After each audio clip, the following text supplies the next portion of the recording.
আপনি যদি বলেন যে এসপিএসএস, ওকে, এগুলো হচ্ছে টুল বেসড।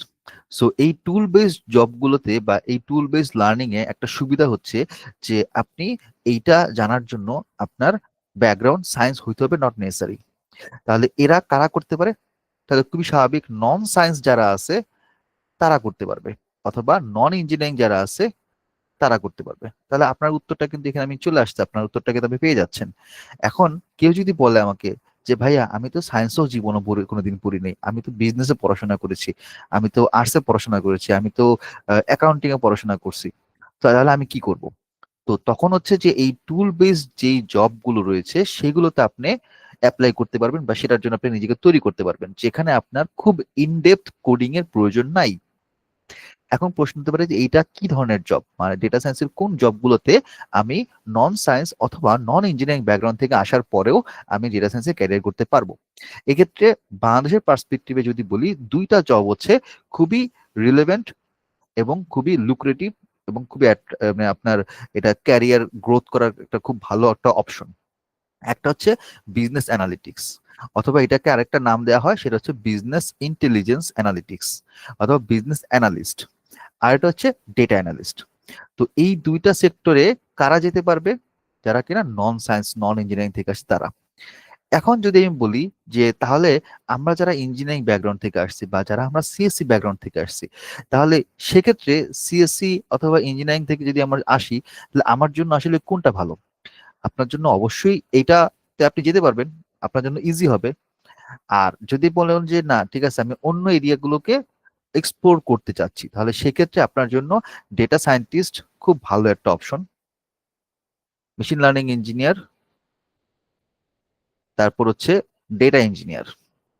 এই তিনটা হচ্ছে খুব ভালো এক্সপ্লোর করার মতন এবং জব সেক্টরে যাওয়ার মতন। তাহলে যারা কিনা আপনার data I mean non CSC অথবা নন সায়েন্স থেকে আসছেন, নন ইঞ্জিনিয়ারিং থেকে আসছেন, তাদের জন্য এই সেক্টরগুলোতে আসলে যাওয়াটা উচিত না। উচিত না মানে হচ্ছে এই যে আপনি যেতে পারবেন না আমি এটা বলছি না। আপনি যদি কষ্ট করেন, আপনি যদি এটার পিছনে শ্রম দেন, আপনার যদি প্যাশন থাকে, আপনি অবশ্যই পারবেন, কেন পারবেন না? কিন্তু যেটা হবে সেটা হচ্ছে একজন নন সায়েন্স নন ইঞ্জিনিয়ারিং ব্যাকগ্রাউন্ড থেকে আসার পরে সিএসসি ব্যাকগ্রাউন্ড ইঞ্জিনিয়ারিং ব্যাকগ্রাউন্ডের একটা ছেলে বা একটা ক্যান্ডিডেটের সাথে আপনাকে বিট করতে হবে, কম্পিটিশনে নামতে হবে। এখন তারা অলরেডি প্রোগ্রামিং অথবা বিভিন্ন ধরনের ডেটা স্ট্রাকচার অ্যালগোরিদম এগুলো কিন্তু তারা জেনে আসছে, তারা বিভিন্ন সফটওয়্যারের কাজ জানে। তাদের সাথে আপনার জন্য কম্পিট করাটা একটু কষ্টকর হবে। তো এইখানে যারা যারা আছেন, আমি এখন আপনাদের সাথে ওইভাবে টোটালি ওইভাবে মিশতে পারি নাই বা কথা বলতে পারি না, সুযোগ হয়নি। সো আমি আপনাদেরকে একটা যদি আমি একটা কমন গাইডলাইন যদি বলি, মানে সারফেস লেভেলে যদি বলি, তাহলে সেক্ষেত্রে জিনিসটা হচ্ছে এরকম যে বাংলাদেশে এখন এই মুহূর্তে 5টা জব ফিল্ড, ডেটা সায়েন্সের জব ফিল্ড অ্যাভেলেবেল আছে। আপনি যদি বিডি জবসে অথবা লিঙ্কডইনে যদি সার্চ করেন, আপনি এই 4-5টাই খুঁজে পাবেন। এখন এগুলোকে যদি আমি র্যাঙ্কিং করি যে কোনটা সবচেয়ে বেশি ডিমান্ডিং, তাই না, কোনটা সবচেয়ে বেশি মানুষজন খুঁজতেছে, কোন ধরনের জবগুলো কোম্পানি চাচ্ছে, এটাকে যদি আমি র্যাঙ্কিং করি 1 2 3 4 5, তাহলে এক্ষেত্রে সবার আগে যেটা আসে সেটা হচ্ছে বিজনেস অ্যানালিস্ট। বর্তমানে বাংলাদেশে আপনি যদি এখন মানে আপনি যদি এই মুহূর্তে আমার সাথে কথা বলতে বলতে আপনি যদি বিডিএস সার্চ করেন বিজনেস অ্যানালিস্ট ডেটা অ্যানালিস্ট লিখে, আপনি দেখবেন যে এখন এই মুহূর্তে 20 থেকে 25টা আপনি জব অফার পাবেন, লিঙ্কডইনও পাবেন। তো বিজনেস অ্যানালিস্ট, ডেটা অ্যানালিস্ট খুবই এখন পর্যন্ত ডিমান্ডিং। তবে এর মধ্যে একটা ব্যাপার আছে, সেটা হচ্ছে কি আমি একদম একদম আপনাকে খোলা মনে কথা বলতেছি। সো আমি যখন জিনিসগুলো এক্সপ্লেন করি আমি একদম রিয়েল সিনারিও ধরে আপনাকে আমি বোঝানোর চেষ্টা করি, যাতে এখানের মধ্যে আপনার কনফিউশনের কোনো জায়গা না থাকে। যেহেতু আমি একটা ইউনিভার্সিটিতে আছি লেকচার হিসেবে, আমার কাজ হচ্ছে স্টুডেন্টদের শেখানো, পড়ানো, বোঝানো। ইভেন আমি এই সেমিস্টারে হচ্ছে মেশিন লার্নিং এর কোর্স নিচ্ছি আন্ডারগ্রেডের। সো দেখা যায় কি যে এই সেক্টরগুলোতে বোথ একাডেমিক এবং যে বিজনেস আমি অপারেশনস অথবা অর্গানাইজেশনস গুলোতে কি কি ধরনের জবগুলো অ্যাভেলেবল আছে মোটামুটি এগুলো নিয়ে আমরা ঘাটাঘাটি করি। এই জন্য আমি আপনাকে যে ইনফরমেশন গুলো দিব এগুলা 90%-এর মতন কারেক্ট। 10% হয়তো আমি এদিক ওদিক হইতে পারে, আমার কথার মধ্যে এদিক ওদিক হইতে পারে, বাট 90% ক্ষেত্রে আমি আপনাকে যা বলছি এটা একদম টু দা পয়েন্টে ট্রু। সো এখন বাংলাদেশে বিজনেস অ্যানালিস্ট ডেটা অ্যানালিস্টের ডিমান্ড খুব বেশি। তবে এখানে ব্যাপারটা হচ্ছে কি, যেহেতু ডিমান্ড বেশি, চাকরির বাজার বেশি, সেহেতু এখানে স্যালারি স্ট্রাকচারটা একটু কম। তো কিরকম কম? সেটা হচ্ছে যে যদি আপনি ধরেন একদম বিগিনার লেভেলে, জুনিয়র লেভেলে যদি ঢোকেন, এন্ট্রি লেভেলে, তাহলে আপনি 15 থেকে 20-এর মধ্যে আপনি, মানে হাজারের মধ্যে আপনি জয়েন করবেন। তবে মজার ব্যাপার হচ্ছে, যদি আপনি স্টার্টিং এই অবস্থায় ঢুকে আপনি যদি 6 মাস পর যদি জব সুইচ করেন, সাথে সাথে আপনি 30 থেকে 40-এর মধ্যে শিফট করতে পারবেন। আপনি যদি 2 বছর বা 1.5 বছর পর যদি শিফট করেন অন্য কোম্পানিতে, আপনি ডেফিনেটলি 70 থেকে 80-র মতন আর্ন করতে পারবেন। বাংলাদেশে এই ডেটা সায়েন্সের এই জব ছাড়া অন্য কোনো ধরনের জবে এত র্যাপিড গ্রোথ নাই। আপনি অন্য যে কোনো পেশা আপনি চুজ করতে পারেন, যে কোনো জায়গায় আপনি যে কারোর সাথে কথা বলতে পারেন, ওরা বলবো যে মাথা খারাপ, 3 বছরের মধ্যে 15 থেকে 80 হাজার ইম্পসিবল। বাট ডেটা সায়েন্সের সেক্টরে পসিবল। আচ্ছা, এরপরে যেটা আছে সেটা হচ্ছে আমাদের মেশিন লার্নিং ইঞ্জিনিয়ার। তো মেশিন লার্নিং ইঞ্জিনিয়ারের স্যালারিটা একটু বেশি। স্টার্টিং স্যালারি 30-40 থেকে শুরু হয়। মোটামুটি 2-3 বছর এক্সপিরিয়েন্স থাকলে 1.5-2 লাখ টাকা স্যালারি এমনি পাওয়া যায়। এরপরে যেটা আছে সেটা হচ্ছে ডেটা ইঞ্জিনিয়ার। তো ডেটা ইঞ্জিনিয়ার আপনার এখন এটা বেশ র্যাপিডলি গ্রো করতেছে। বাইরের দেশে অনেক আগে থেকেই ছিল। যেমন আমি যখন ইউএস ছিলাম তখন থেকে আমি এইগুলো জেনে আসতেছি। বাংলাদেশের মানুষজন তখন যখন জানতই না ডেটা সায়েন্স কি, তখন আমি ডেটা সায়েন্স নিয়ে এগুলো নিয়ে পড়াশোনা শুরু করছি। তো বাংলাদেশের ডেটা ইঞ্জিনিয়ারিং এর এটাও মোটামুটি স্টার্টিং স্যালারি আপনার 30 থেকে 40 থেকে শুরু হয়। এরপর হচ্ছে ডেটা সায়েন্টিস্ট। ডেটা সায়েন্টিস্টের ডিমান্ড আরো বেশি। ডেটা সায়েন্স স্টার্টিং স্যালারি আপনার শুরু হয় 50 থেকে 60। তো ডিমান্ড হচ্ছে যখন এটা কম থাকবে, ওটার আপনার স্যালারি রেঞ্জের স্ট্রাকচারটা বেশি থাকবে। যখন ওই জিনিসটার আপনার মানুষজন বেশি চাবে, আপনি যদি এটা ডিমান্ডের এগেনস্টে যদি প্রাইসের কথা চিন্তা করেন, ঠিক ওইভাবেই হচ্ছে ইকোনমিক্স আপনারা হয়তো পড়ছেন, বিবিএ আপনারা দেখছেন, যদি বিবিতে এখানে কেউ থেকে থাকেন, সেম ভাবে এখানেও কাজ করে। তো যেখানেই যান না কেন, যে কোনো জায়গা থেকে আপনি শুরু করেন না কেন, আপনার স্টার্টিং স্যালারি খুব দ্রুত শিফট করবে, যেটা অন্য কোনো ক্যারিয়ার ট্র্যাকে হয় না। তখন এখন বিষয়টা হচ্ছে যে এই ধরনের স্যালারি স্ট্রাকচারে যদি জব পেতে হয়, তাহলে তো আমাকে অবশ্যই নিজেকে তৈরি করতে হবে, তাই না? আমি যদি নিজেকে তৈরি না করি, তাহলে আমি কিন্তু এইসব জায়গায় অ্যাপ্লাই করতে পারবো না। তৈরি করা বলতে কি বোঝায়? জব রেডি প্রোগ্রাম বলতে কি বোঝায়? আমাদের এখানে অনেকে জিজ্ঞাসা করেন যে ভাই আপনাদের এখানে নাম রাখছেন জব রেডি বুট ক্যাম্প, মানে কি? আপনারা কি জব দেন? না, আমরা জব দেই না। তো জব না দিলে আপনারা কোর্স করান কেন? আমরা যেটা করি সেটা হচ্ছে আপনাকে জবের জন্য প্রিপেয়ার করি। অনেকে হয়তো অনেক জায়গায় বলবে যে না, আপনাকে জব দিব আমরা, কিন্তু ওইটা আসলে ফালতু কথা। কারণ যদি কোম্পানি না চায়, আমি কি জোর করে করে বলতে পারবো? ধরেন আমি, এখানে আপনারা আছেন, আমি হয়তো রুবেলের কথাই বলি, ঠিক আছে? এখন ধরেন আমি বললাম কোনো কোম্পানিতে গিয়ে, আমি আপনাকে নিয়ে গেলাম, আপনার সিভি নিয়ে গেলাম, গিয়ে বললাম যে এই যে রুবেল আমার স্টুডেন্ট, এখান থেকে কোর্স করছে, ভালো করছে, আপনাকে জব দিতেই হবে। কোম্পানি আমার 2টা লাথি দিয়ে বের করে দিবে, কারণ তার তো দরকার নেই। এখন কথা হচ্ছে যে আমি কেমনে বুঝবো দরকার আছে কি আছে না? এটা তো হচ্ছে কোম্পানি যখন অফার করবে, তাদের ওয়েবসাইটে হোক, বিডি জবসে হোক, অথবা লিঙ্কডইনে হোক অফার করবে, তখন আমি বুঝবো যে ও আচ্ছা, তাদের তো লোক লাগবে। এর পাশাপাশি ইন্টারনালি আমাদের বিভিন্ন কোম্পানির সাথে যে কোলাবোরেশন গুলো হয়, বা আমাদের স্টুডেন্টরা যেসব জায়গায় আছে, তারা যখন আমাদেরকে বলে যে ভাই আমাদের আসলে এরকম একজন বিজনেস অ্যানালিস্ট লাগবে, বা এরকম স্ট্রাকচার আছে। আমি জানি না আপনারা আমাদের যেই আম, কি বলে যে আপনাদের যে আমাদের কমিউনিটি, হোয়াটসঅ্যাপ কমিউনিটি আপনি আছেন কিনা আমি জানি না। যারা অনেকদিন ধরে আছেন তারা জানেন, আমি সপ্তাহে 2-3টা করে জব পোস্ট করি। এবং আমি বলে দিই যে আমার এখানে স্টুডেন্ট যারা আছেন, আমার রেফারেন্সে আমার নাম্বার দিয়ে আপনি আপনার সিভিটা ফরওয়ার্ড করেন, দরকার হলে আমি এখানে কথা বলবো।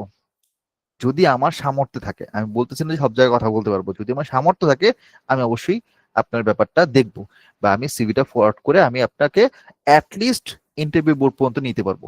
আর ইন্টারভিউ বোর্ডে গিয়ে যদি আপনি মনে করেন যে উল্টাপাল্টা আনসার দেন, তখন তো আবার সমস্যা। ওটা তো আর আমি দেখতেছি না।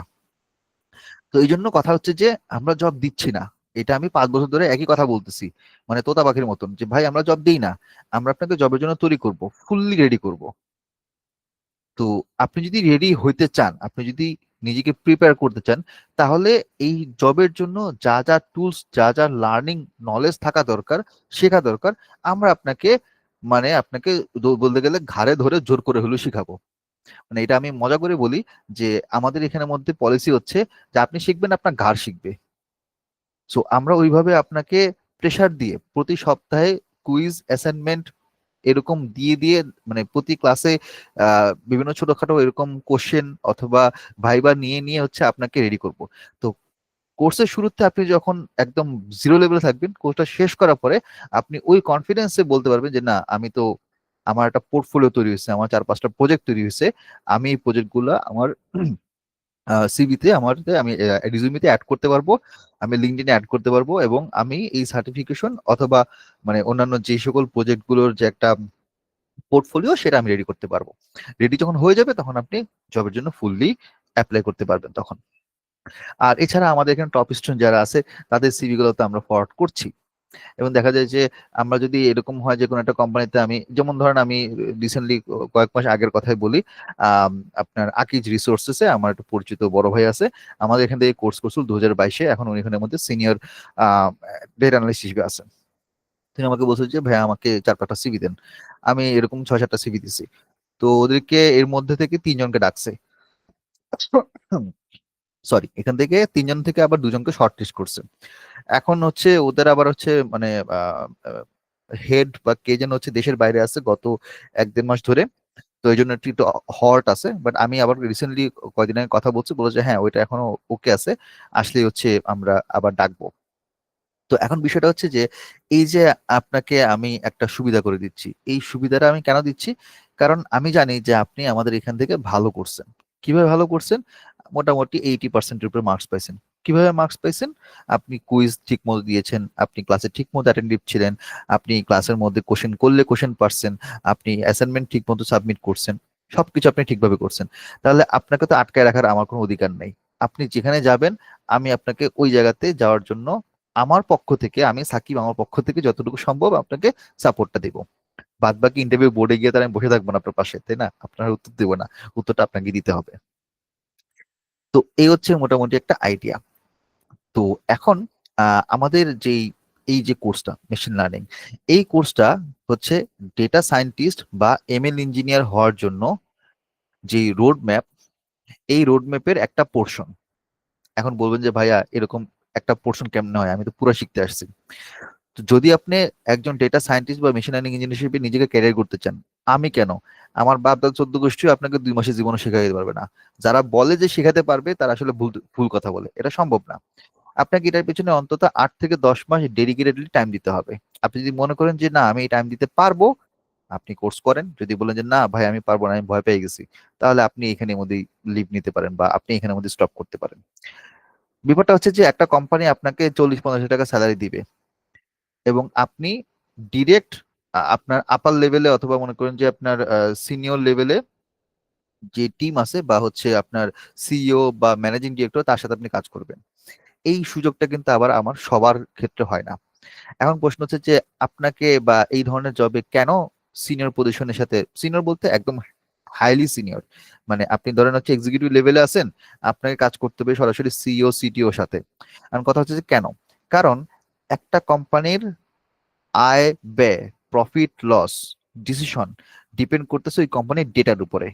ওই ডেটাটাকে অ্যানালাইসিস, রিপোর্টিং, প্রেডিকশন, মডেলিং কে করতেছে? আপনি করতেছেন। আপনার গুরুত্বটা আপনি চিন্তা করেন কোথায় আছেন।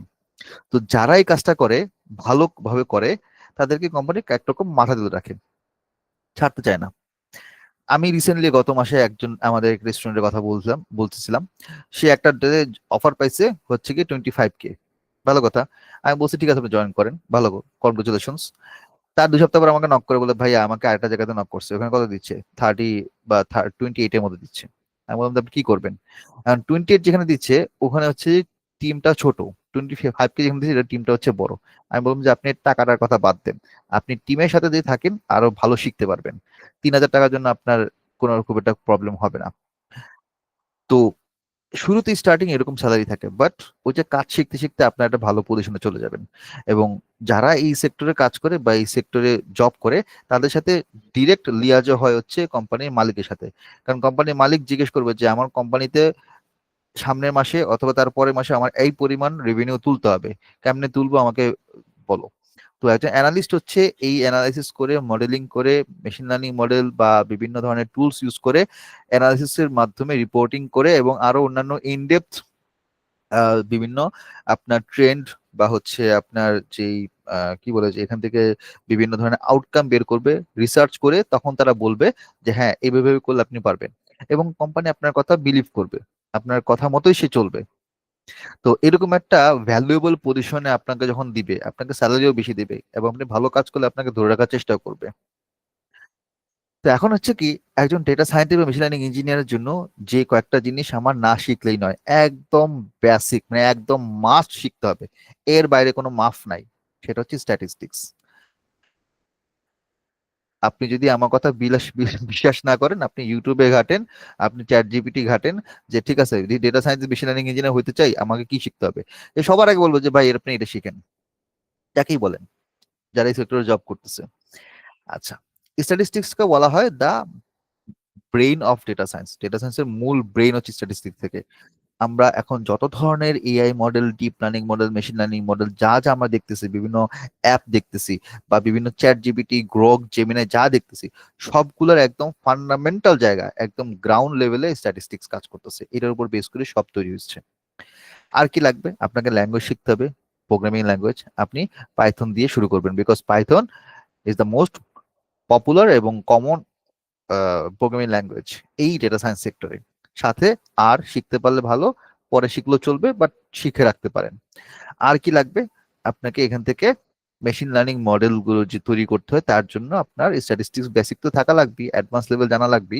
তার সাথে আমাদের কি লাগবে? মডেল তৈরি করা। মেশিন লার্নিং মডেল কি, কিভাবে কাজ করে, কোন কোন মডেল দিয়ে আমি কোন ধরনের অ্যানালাইসিস করব, কি ধরনের প্রেডিকশন করব, ফোরকাস্ট কি করব, আমার নেক্সট 3 মাসের সেল কত হইতে পারে, আমার কোন একটা প্রোডাক্ট, সেই প্রোডাক্টের কোয়ালিটি আমি মেনটেন করতে গেলে আমাকে কিভাবে র মেটেরিয়ালস থেকে কি কি জিনিস আমাকে যাচাই বাছাই করে বের করতে হবে। একটা ওষুধ আমি এখানের মধ্যে তৈরি করছি, একটা ড্রাগ তৈরি করছি, এই ড্রাগটা কতটুকু ভালো কাজ করবে, কত পার্সেন্ট কাজ করবে, এর এফিকাসি কেমন হবে।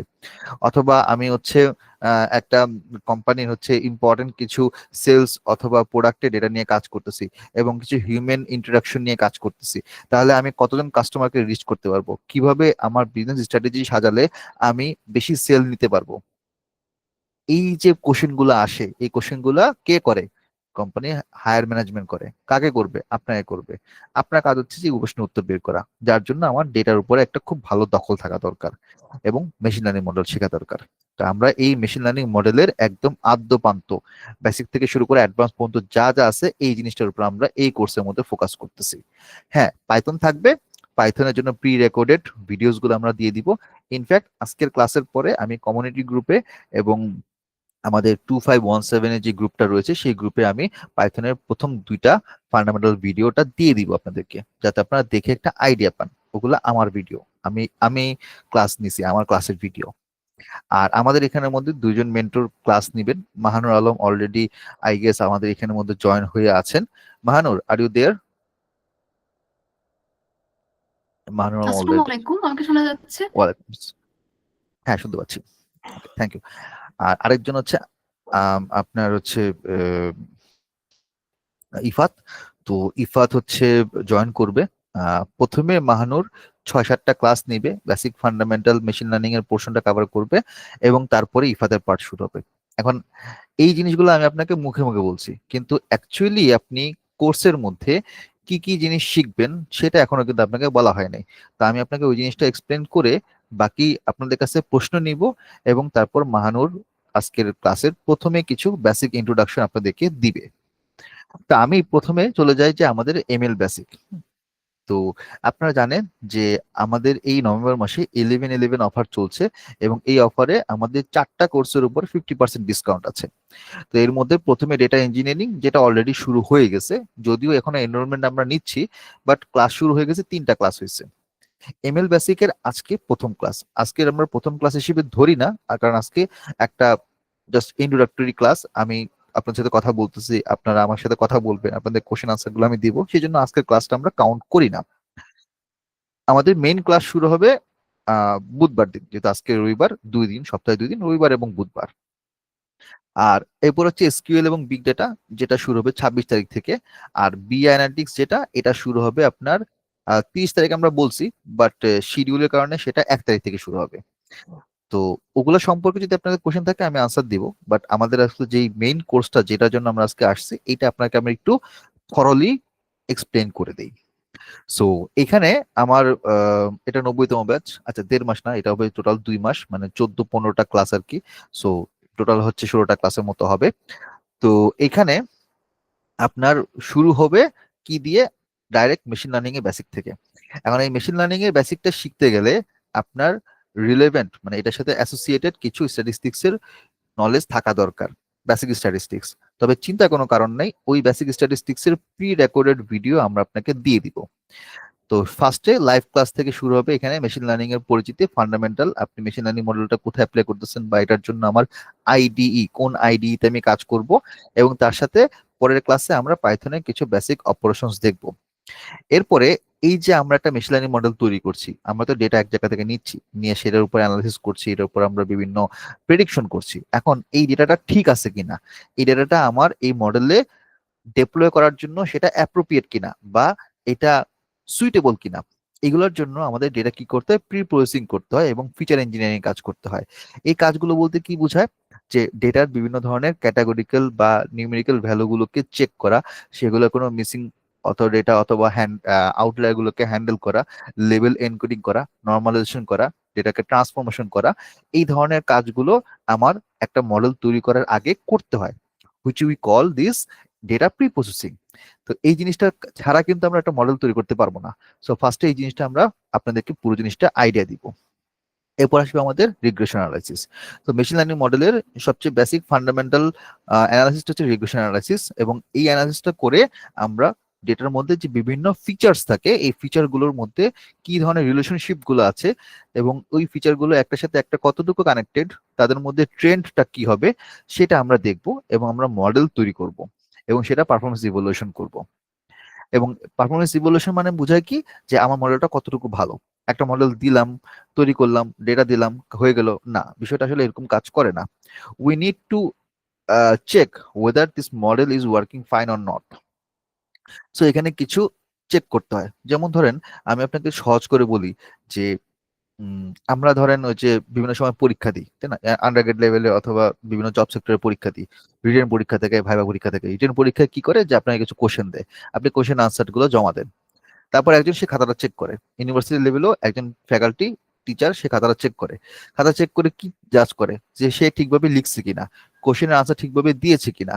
তো ঠিক একই রকম ভাবে আমার মডেলটা ঠিকভাবে কাজ করছে কিনা, তার জন্য accuracy, precision, recall, F one score, ROC, curve, AUC, কোনটা কি জিনিস, এই জিনিসগুলো আমরা শিখবো। এই যে বেসিক অংশগুলো শিখালাম, এরপর আমাদের মূল কাজ হচ্ছে আমরা এবারে অ্যাডভান্স টপিকে গিয়ে মডেল কিভাবে তৈরি করতে হয় সেটা আমরা দেখবো। এখানে আমরা অ্যাডভান্স রিগ্রেশন মডেলে লেসো রিজ রিগ্রেশন শিখবো, ওএলএস শিখবো, এবং তারপর আসবে আমাদের ক্লাসিফিকেশন মডেল। তো ক্লাসিফিকেশন মডেলে আমরা কেএনএন এবং ডিসিশন ট্রি, অনেকগুলো মডেল আছে, কিন্তু আমরা যেহেতু সময়ের ব্যাপার এখানে আছে, প্লাস সবগুলো মডেল আসলে সমানভাবে ইকুয়ালি ইউজ হয় না। যেগুলো সবচেয়ে বেশি পরিমাণে ইউজ হয় বিভিন্ন রিসার্চে, বিভিন্ন ইন্ডাস্ট্রিতে, বিভিন্ন অপারেশনে, সেগুলো আমরা আপনাদেরকে দেখাচ্ছি। তো এখানে কেএনএন এবং ডিসিশন ট্রিটা আমরা দেখব। এই পর্যন্ত ক্লাসের পরে মাহানো শেষ করে তারপর আমাদের ইফাত আসবে। ইফাত আসবে ক্লাস্টারিং মডেল নিয়ে। তো ইফাত হচ্ছে আপনার কেমিস ক্লাস্টারিং, ডিবি স্ক্যান, এগুলো দিয়ে আমার, এটা হচ্ছে ডিবি স্ক্যান হচ্ছে ডেনসিটি বেসড স্পেশাল ক্লাস্টারিং। যেমন আপনাকে আমি একটা এক্সাম্পল দিই, সহজে বুঝবেন, হয়তো এই টার্মগুলো আপনার কাছে একটু কঠিন মনে হতে পারে। আমরা মাঝে মধ্যে বিভিন্ন জায়গায় নিউজ দেখি যে অমুক কোম্পানি অথবা অমুক জায়গাতে রিসার্চে ওরা হচ্ছে এরকম মডেল তৈরি করছে যে এটা দিয়ে ছবি দিয়ে কি করে ডিজিজ আইডেন্টিফিকেশন করে, মানে এক্স রে ইমেজ দিয়ে অথবা অন্য যে কোনো ইমেজ দিয়ে। অথবা মনে করেন আপনার কাছে অ্যানিমেল ছবি আছে, বিড়াল কুকুরের ছবি মিক্স করা আছে, এখান থেকে বিড়ালকে বিড়াল বলছে কিনা, আপনার মডেল বিড়ালকে বিড়াল বলছে কিনা, কুকুরকে কুকুর বলছে কিনা, এটা আমি কিভাবে বুঝতেছি, আমার মডেল কিভাবে বুঝতেছে? তো এইটা আসলে ক্লাস্টারিং মডেল দিয়ে করে। আবার আপনি দেখবেন যে আমরা বিভিন্ন ই কমার্স ওয়েবসাইটের মধ্যে যাই, কেনাকাটা করি, ফেসবুকে অ্যাড থাকে। ধরেন আমি এখন এই শীত আসলো, আপনি চিন্তা করলেন যে আচ্ছা আমি হচ্ছে হুডি কিনবো। আপনি হুডি লিখে সার্চ করলেন গুগলে, আপনি দেখবেন যে কিছুক্ষণ পর ফেসবুকে হুডির অ্যাড চলে আসছে। হুডি এই জায়গায় পাওয়া যায়, হুডি এরকম ভালো, হুডি এইটা কাপড়টা ভালো, হুডির কালার এরকম। আপনি দেখবেন যে অনেক অ্যাড আপনি পেয়ে যাবেন। এখন আপনি যখন ওয়েবসাইটে যাবেন, তখন ধরেন আপনি হুডিটা কিনলেন বা অর্ডার করলেন, আপনি দেখবেন যে সাথে সাথে নিচে লিখবে যে আপনি যেহেতু এই হুডিটা কিনছেন, কালো রঙের এই হুডি কিনছেন, তার সাথে আপনি এরকম গ্রে কালারের একটা জিন্স বা একটা ট্রাউজার আপনি কিনতে পারেন, আপনার সাথে ভালো মানাবে। এখন এই ওয়েবসাইট বা এই এটার ভিতরে যে মডেলটা, সে কিভাবে বুঝলো যে আপনি হুডি কিনতেছেন, বা আপনি হুডি যে কিনলেন সেটা না হয় সে বুঝলো, কিন্তু সে কিভাবে বুঝলো যে হুডির সাথে এটা মানাবে? বিকজ প্রিভিয়াস যেটা দিয়ে তাকে ট্রেন করা হয়েছে যে এই ধরনের কালারের সাথে এই কালারটা ম্যাচ করে, এই হুডির সাথে এই প্যান্ট ম্যাচ করে, এর সাথে এই কালারের আপনার স্নিকার ম্যাচ করে। সো এইটাকে আমরা বলি হচ্ছে ক্লাস্টারিং মডেলিং, এবং এইটার জন্য আমাদের ডিবি স্ক্যান এবং জিবিএম গ্রেডিয়েন্ট বুস্টিং, তারপর এনসেম্বল মেথড, এই মডেলগুলো আসলে এটা ব্যাক এন্ডে কাজ করে। সো আমরা এই জিনিসগুলো শিখবো যে আসলে কিভাবে কাজ করছে। এরপর আমাদের আসবে ডিপ ডাইভ দিতে হবে ডিপ লার্নিং এ। ডিপ লার্নিং এ আমরা আর্টিফিশিয়াল নিউরাল নেটওয়ার্ক থেকে শুরু করব, এবং সেখান থেকে আমরা অ্যাক্টিভেশন ফাংশন যেমন sigmoid function, ReLU, tanh function, back propagation, এগুলা কিভাবে কাজ করে একদম পুরো অ্যালগোরিদম ধরে ধরে আপনাকে হাতে কলমে শেখাবো। এবং যা যা আমি উপর থেকে বলতেছি এগুলো প্রত্যেকটা শুধুমাত্র মানে এমন না যে আপনাকে জাস্ট ফাংশনে দেখাইলাম, তা কিন্তু না, এগুলো প্রত্যেকটা প্রজেক্ট বেস হবে, মানে একটা প্রজেক্টের মধ্যে এগুলো থাকবে। তা আমাদের এই কোর্স না, আমাদের সবগুলো কোর্সই, বুট ক্যাম্প বলেন, শর্ট কোর্স বলেন, সবগুলো আমরা প্রজেক্ট বেস শেখাই। আপনাকে হাতে কলমে প্রজেক্ট দিয়ে শেখাবো। কম্পিউটার ভিশন, এই যে একটু আগে বললাম যে আমরা ছবি দেখে আইডেন্টিফাই করতে পারছি একটা একদম পেশেন্ট, সে তার ক্যান্সার লেভেল কতটুকু, তার ডিজিজটা কিরকম, বা আমরা ছবি দেখে আমরা একটা পুরোটার কোয়ালিটি চেক করতেছি। তো এগুলোর জন্য আমার কম্পিউটার ভিশন দরকার, এবং কম্পিউটার ভিশনের জন্য আমাদের কি লাগে, সিএনএন লাগে, কনভলিউশনাল নিউরাল নেটওয়ার্ক। এটা কিভাবে কাজ করে এটা আমরা শিখবো। এন্ড লাস্টে শিখবো RNN, recurrent neural network. And তারপর এর সাথে আবার এলএসটিএম আছে, জিআরইউ আছে। এগুলো প্রত্যেকটা অ্যাডভান্স মডেল, এবং এই মডেলগুলো যেমন আরেকটা আছে ইয়েলো। তো এখানে যে চার পাঁচটা মডেলের কথা বলা হয়েছে, এরকম ডিটেলসে আমার মনে হয় যে আর কোথাও আপনি এত ডিটেলসে মডেল বা এতগুলো মডেলকে শেখাবে না। এখানে যদি উপর থেকে চিন্তা করি, আমি সবগুলো 10 থেকে 12টা মডেল আমরা আপনাকে এই 2 মাসে শেখাচ্ছি, এবং প্রত্যেকটা ক্লাসের মধ্যে এক একটা মডেল ডিটেলস আলোচনা করা হবে। ক্লাসগুলো 1.5 থেকে 2 ঘন্টা ধরে হবে। তো এখানে 6টা প্রজেক্টের ছবি আছে, এর মধ্যে 4টা প্রজেক্ট আমরা আপনাদেরকে দেখাবো। তো আমাদের কিছু স্টুডেন্টের ইয়ে আছে, আপনার কি বলে এটাকে, রিকমেন্ডেশন বা হচ্ছে তাদের ফিডব্যাক আছে, এগুলো আমাদের ফেসবুক পেজ থেকে নেওয়া।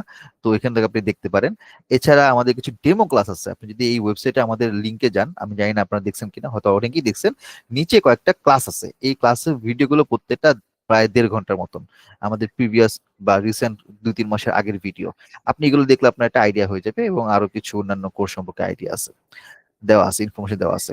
সো এই হচ্ছে মোটামুটি আমাদের 2 মাসে মেশিন লার্নিং এর জার্নিতে আপনি এই জিনিসগুলো শিখবেন। এখন আমি বেশি সময় নিব না, আমি একটু পরে চলে যাব, মাহানুর বাকি অংশটুকু শুরু করবে আপনাদের সাথে। আমি যাওয়ার আগে একটু জিজ্ঞেস করে নিই যে আপনারা যারা এখানে আছেন, আপনাদের এই কোর্স নিয়ে যদি কোনো কোশ্চেন থাকে বা অ্যাডমিশন নিয়ে যদি কোনো ইস্যু থাকে, আপনার সাথে আমাকে কোশ্চেন করতে পারেন। আসসালামু আলাইকুম। ওয়ালাইকুম সালাম। ভাই আমি সাফাই যেহেতু স্যার আমি কথা বলছিলাম আপনার সাথে প্রথম দিকে। তো এই কোর্সটা করে আমি তো আসলে থিসিস করতে চাচ্ছিলাম মেশিন লার্নিং এর উপরে। হুম তো হুম।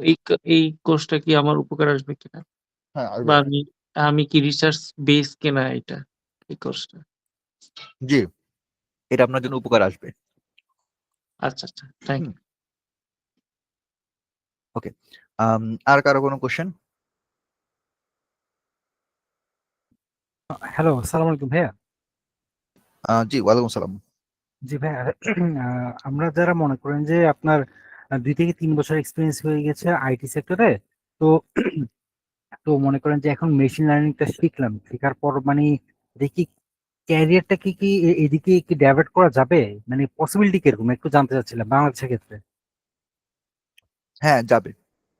কারণ আপনার যারা কিনা মেশিন লার্নিং বা ডেটা সায়েন্টিস্ট হিসেবে ক্যারিয়ার করে, ওদের বেশিরভাগই ব্যাকগ্রাউন্ড হচ্ছে আইটি সেক্টর অথবা সিএসসি অথবা ইঞ্জিনিয়ারিং থেকে আসে।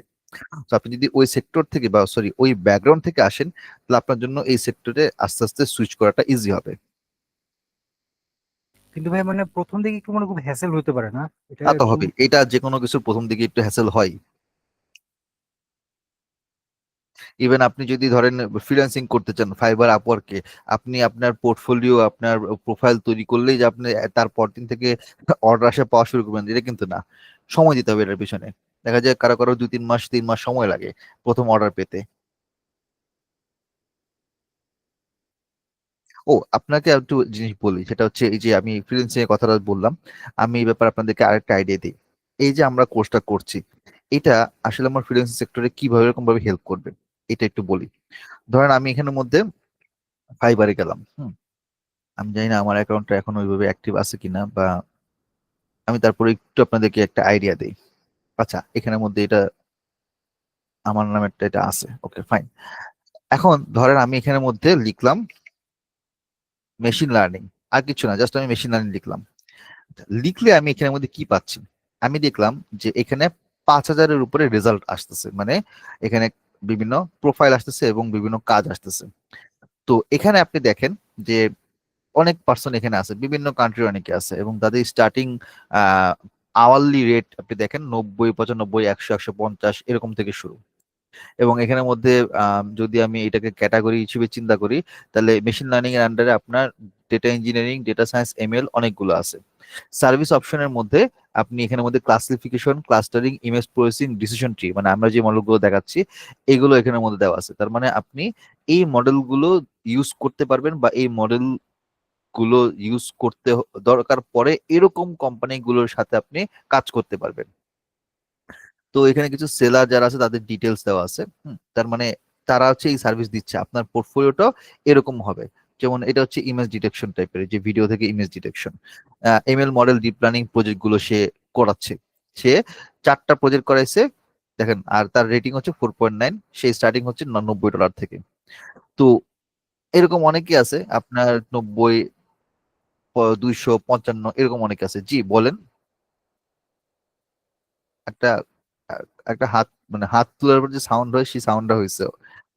আচ্ছা, তো এখানে কিন্তু এরকম অনেকেই আছে। অনেকেই আপনার এখানে করছে, আপনি আপনার পোর্টফোলিও এইভাবে তৈরি করে কাজগুলো শুরু করতে পারেন। সো এইগুলো হচ্ছে মানে আপনার এরিয়ার কথা বললাম, এর মধ্যে আপনার অনেক ধরনের মানে আপনার ক্যাটাগরি ভাগ করে আপনি কাজগুলো করতে পারবেন। তো অ্যানালাইসিস করা, রিপোর্টিং করা, মডেল তৈরি করা, বিভিন্ন প্যারামিটার নিয়ে কাজ করা, বিভিন্ন প্রেডিকশন করা, ফোরকাস্টিং করা, যা যা দরকার হয় মেশিন লার্নিং এবং ডিপ লার্নিং এ, আমরা সবই এখানের মধ্যে কভার করছি। আচ্ছা, একটু আগে জয়েন করেছেন আমি দেখতে পাচ্ছি পারভিন বেগম এবং সৌমিত্র কুমার দাস। আপনারা মনে হয় কিছুক্ষণ আগে জয়েন করেছেন। হ্যালো, আমার কথা শুনতে পাচ্ছেন? জি Yes, ভাই, there শোনা is. যাচ্ছে। Okay great. সো আসলে আপনি একটু দেরি করে ফেলছেন, না এটা তো 9:30 ক্লাস শুরু হওয়ার কথা ছিল। এনিওয়েজ, সমস্যা নাই, ক্লাসে রেকর্ড থাকবে, আপনার রেকর্ড ভিডিও দেখে ফেলবেন, দেখতে পারবেন। তো যদি আর কারো কোনো কোশ্চেন থাকে আমাকে করতে পারেন। 10টা 18 বেজে গেছে অলরেডি। আর না হলে আজকের পোর্শনটা মানে বাকি অংশটুকু মাহানুর শুরু করবে, এবং মাহানুর ইনিশিয়ালি আপনাদের কি কি দরকার, আই মিন হচ্ছে আইডিটা কিভাবে আপনি ইনস্টল করবেন, অথবা আর অন্যান্য কি কি জিনিস, ডেটা টাইপ বা স্যাম্পল আইডিয়া গুলো আপনাদেরকে দেওয়ার চেষ্টা করবে। আমি একটু লাস্টবার একটু জিজ্ঞেস করে নিই, যদি আপনাদের কোনো কোশ্চেন থেকে থাকে আমাকে করতে পারেন।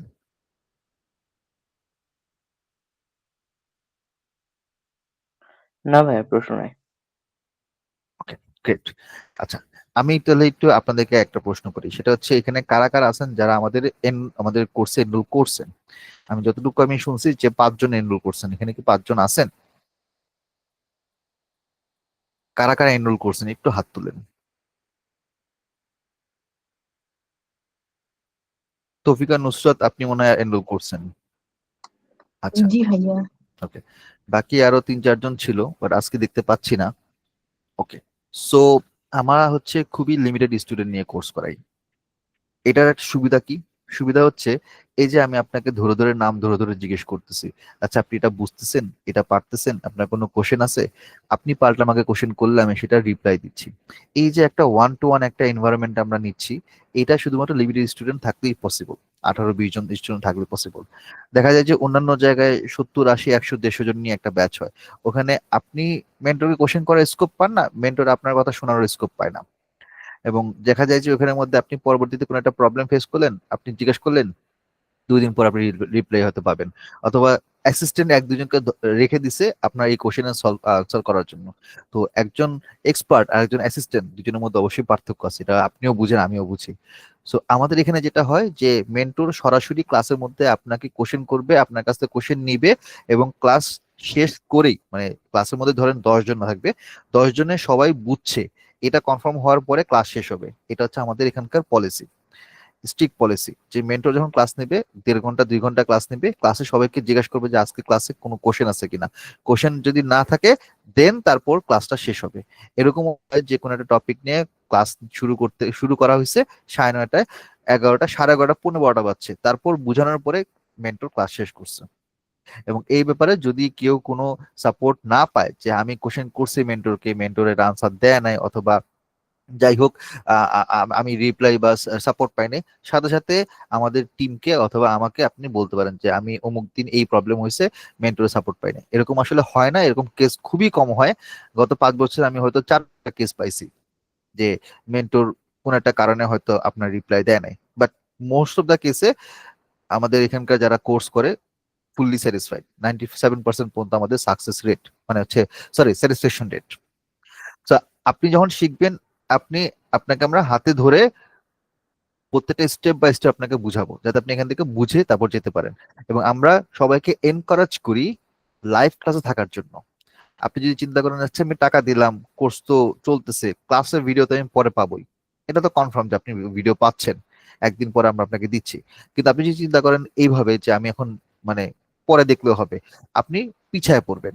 মানে পিছায় পড়বেন মানে কি, পরে ভিডিও দেখবেন, এখন না পরে দেখবো, একটু একটু করে দেখলেন, আপনি অনেক পিছায় পড়বেন। এটা প্রিভিয়াস এক্সপিরিয়েন্স থেকে আমি বলছি আপনাকে। সো লাইভ ক্লাস থাকার চেষ্টা করবেন। লাইভ ক্লাস থাকলে যেটা হবে যে আপনি এখান থেকে শিখবেন, ক্লাসের মধ্যেই মোস্ট অফ দ্য কেসে আপনার পড়াশোনাগুলো হয়ে যাবে। বাদ বাকি প্র্যাকটিস গুলোর জন্য আপনি জাস্ট বাসায় প্র্যাকটিস করবেন, প্রবলেম হলে গ্রুপের মধ্যে জানাবেন। আমাদের যে ডেডিকেটেড গ্রুপ আছে সেই গ্রুপে মাহানুর থাকবে, আমি থাকবো, ইফাত থাকবে। আপনাকে যে কোনো প্রবলেম হলে আমরা আপনাকে সলভ করব। তবে অবশ্যই আপনার চেষ্টা করব, আমরা চেষ্টা করবো যে যত দ্রুত সম্ভব সলভ দেওয়ার। তবে এখন যদি মনে করেন রাত 3টা বাজে নক দিয়ে বসে থাকেন তাহলে তাহলে পারবো না। তো এই হচ্ছে কথা। আর আমাদের আজকে তো হচ্ছে বলতে গেলে ওরিয়েন্টেশন ক্লাস। মাহানুর আপনাদেরকে একটা হালকা আইডিয়া দিবে যে তার পার্টে সে কি কি শেখাবে, কি কি জিনিস আপনার লাগবে। আমাদের নেক্সট ক্লাস যেটা, ওটা আমরা ক্লাস নাম্বার 1 হিসেবে ধরতেছি, সেটা হচ্ছে বুধবার দিন। তারপরে সেকেন্ড ক্লাস রবিবার দিন, বুধবার এবং রবিবার। দ্যাট মিনস আমি যদি আপনাকে একটু ডেট সহ বলি, তাহলে 19 তারিখ এবং পরে 23 তারিখ। সো এই 2টা দিন ক্লাস হবে। ক্লাস 1 এবং ক্লাস 2 ফ্রি থাকবে, যে কেউ এনরোল করতে পারবেন বা যে কেউ ক্লাসের মধ্যে জয়েন করতে পারবেন। তবে আমাদের কোর্সের এনরোলমেন্ট চলবে 25 তারিখ পর্যন্ত। 26 তারিখ আমাদের 3 নম্বর ক্লাস। 3 নম্বর ক্লাসের আগে 25 তারিখের মধ্যে আপনাকে এনরোল হতে হবে। আপনি এখন যদি এনরোল না করেন কোনো সমস্যা নেই, কিন্তু যাই করেন 25 তারিখের মধ্যে আপনি যদি এনরোল করতে চান এনরোল করে ফেলবেন। এই হচ্ছে মোটামুটি কথা। আর আমাদের কোর্স হচ্ছে 5,000 টাকা, বাট এই 11-11 অফারে 50% ডিসকাউন্ট। এটা আমরা সাধারণত বছরে 2বার দিয়ে থাকি। আপনারা হয়তো জানেন কি জানেন না আমি জানি না। আমরা বছরে 2বার এই অফারটা দিয়ে থাকি। একটা হচ্ছে কোরবানি ঈদ অথবা রোজা ঈদে, যে কোনো একটা ঈদে। আর এটা হচ্ছে নভেম্বর মাসে। সো বাকি সারা মাসে আমাদের 5,000 টাকা 5,000 টাকাই থাকে কোর্স ফি। হয়তো সেখানে আমরা 1,000 টাকা হয়তো ডিসকাউন্ট দিতে পারি সর্বোচ্চ, বা স্টুডেন্টের জন্য হচ্ছে 1500 টাকা ডিসকাউন্ট দিতে পারি, 3,500 টাকা দিতে পারি। বাট এরকম মেগা ডিসকাউন্ট 50% আমরা বছরে মাত্র 2বার দিই। সো যদি আপনি এখন এনরোল করতে পারেন আপনার জন্য ভালো, নাহলে পরবর্তী যদি 2 মাস পরে, যেমন এই কোর্সটা আবার আসবে নেক্সট মান্থে না তারপরের মাসে আসবে, জানুয়ারিতে আসবে। কারণ আমাদের টোটাল এখানের মধ্যে 3টা বুট ক্যাম্প, সামনে আরেকটা বুট ক্যাম্প অ্যাড হবে সামনের বছর থেকে। আর আমাদের 6টা শর্ট কোর্স, আরো 2টা শর্ট কোর্স অ্যাড হবে। সো আমরা প্রতি মাসে 2টা বা 3টা করে 2 সপ্তাহ পর পর কোর্স অফার করি। এখন সিরিয়ালে যদি আমি বলি, এই মেশিন লার্নিংটা এই 10টা কোর্সের পরে 11 নম্বর কোর্স হিসেবে যখন আপনার আসবে, আস্তে আস্তে সেই ফেব্রুয়ারি, এর আগে আসার চান্স নাই। সো নিতে চাইলে কোর্স যদি করতে চান, মনে যদি হয় আপনার যে না আমি এখান থেকে ভালো শিখতে পারবো, কোর্স মডিউলটা দেখলাম বুঝলাম, তাহলে সেক্ষেত্রে দ্রুত এনরোল করার চেষ্টা করবেন।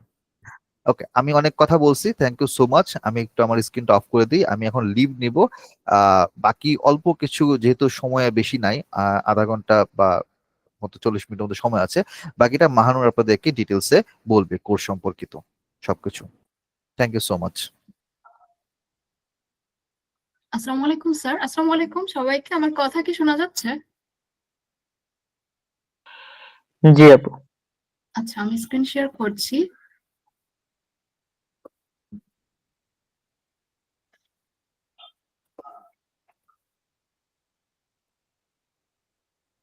দেখেন তো স্ক্রিনটা কি আপনারা দেখতে পাচ্ছেন?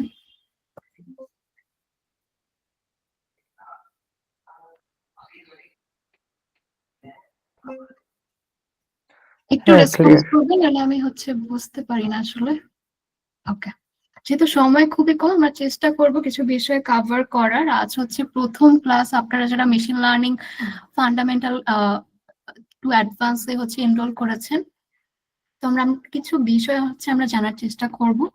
প্রথমে আমি আমার পরিচয় দিই। আমি হচ্ছে মাহানুর আলম, কাজ করছি মেশিন লার্নিং নিয়ে, আরএ হিসেবে আছি। আহ, এবং হচ্ছে আমার রিসার্চ ফিল্ড হচ্ছে অপটিক্যাল ক্যারেক্টার রিকগনিশন আর এনএলপি। তো আপনাদের যে ফান্ডামেন্টাল জার্নিটা, সেখানে হচ্ছে আমি আপনাদের সাথে থাকবো এবং আপনাদের যে সমস্যাগুলো আছে সেগুলো হচ্ছে আমরা সলভ করার চেষ্টা করব। আচ্ছা, তো আমাদের হচ্ছে আমরা যে কোর্স যেভাবে ডিজাইন করা হয়েছে, আমাদের এখানে কি কি বিষয় হচ্ছে প্রয়োজন।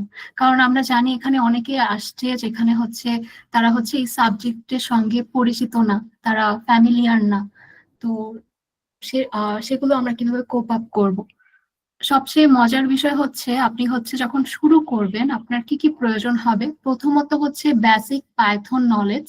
আপনি যদি পাইথনের সঙ্গে পরিচিত থাকেন, এবং স্যার হচ্ছে আপনাদের আজই হচ্ছে প্রোভাইড করেও দিবেন, আর আমিও চেষ্টা করব আজকের ক্লাস বেশি সময় নেই, কিন্তু আগামী ক্লাস হচ্ছে আমিও পাইথন যতটুকু ইনক্লুড করা যায় অতটুকু হচ্ছে আমি দেখানোর ট্রাই করব। আর আপনারা একটু হচ্ছে কষ্ট করে যে ভিডিওগুলো আপনাদের প্রোভাইড করা হবে প্রথম থেকে একটু দেখে যাবেন, তাহলে হচ্ছে আপনাদের সমস্যাগুলো হচ্ছে বের হলো আমি আপনাদের সাহায্য করতে পারবো। মানে এখানে হচ্ছে লাগবে হচ্ছে আপনাদের সিনটেক্স, আপনাদের হচ্ছে বেসিক প্রোগ্রামিং কনসেপ্টস গুলো প্রয়োজন হবে। এরপর দ্বিতীয় ক্ষেত্রে হচ্ছে কিউরিয়াসিটি টু লার্ন। এটা হচ্ছে সবার বেশি প্রবলেম হয় যখন আমরা হচ্ছে আস্তে আস্তে উপরে উঠি, তখন কিন্তু একটু ডিফিকাল্ট হতে থাকে, একটু কমপ্লেক্স হতে থাকে, কমপ্লেক্সিটি আমরা দেখি, তখন আমরা ঝরে পড়ি, এটা দিয়ে আমাকে আমাকে দিয়ে হচ্ছে না। কিন্তু তখনই আপনার কৌতূহলটাকে আপনাকে ধরে রাখতে হবে। পরবর্তী পথ কিন্তু অনেক মজার হয়। মেশিন লার্নিং কিন্তু আসলে বেশ মজার একটা জার্নি। আর আরেকটা হচ্ছে খুব ভালো বিষয় হচ্ছে এখানে কোর্সটা যেভাবে ডিজাইন করা হয়েছে, আপনাদের কিন্তু অ্যাডভান্স ম্যাথ লাগছে না। যেমন হচ্ছে আপনাদের যদি ডিপ ক্যালকুলাস অথবা অ্যালজেব্রা, এরপর ইন্টিগ্রেশন, এগুলো সবকিছু একদম ডেপ লেভেলে আপনারা যদি নাও জানেন তাহলেও হবে। অনেকে হচ্ছে ফান্ডামেন্টাল ম্যাথ প্রয়োজন হবে, কিন্তু অ্যাডভান্স ম্যাথ আমাদের প্রয়োজন হবে না। আমাকে একটু জানাবেন আপনার, আমাকে কি শোনা যাচ্ছে স্পষ্ট?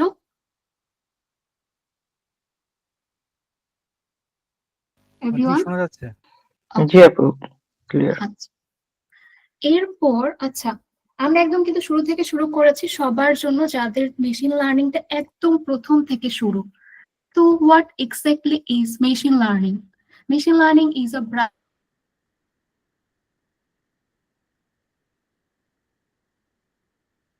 of AI that empowers computer to learn from data without being explicitly programmed. Think of it as teaching a computer to recognize pattern and make decision on its flow. সহজ কথায় আমি যদি বলি, মেশিন লার্নিং বলতে যখন ধরেন আপনি হচ্ছে কিছু কিছু জিনিসপত্র শিখছেন। আমরা কিভাবে শিখি? আমরা হচ্ছে আমাদের অভিজ্ঞতা দিয়ে শিখি, আমরা হচ্ছে অনেকগুলো ডেটা দিয়ে শিখি।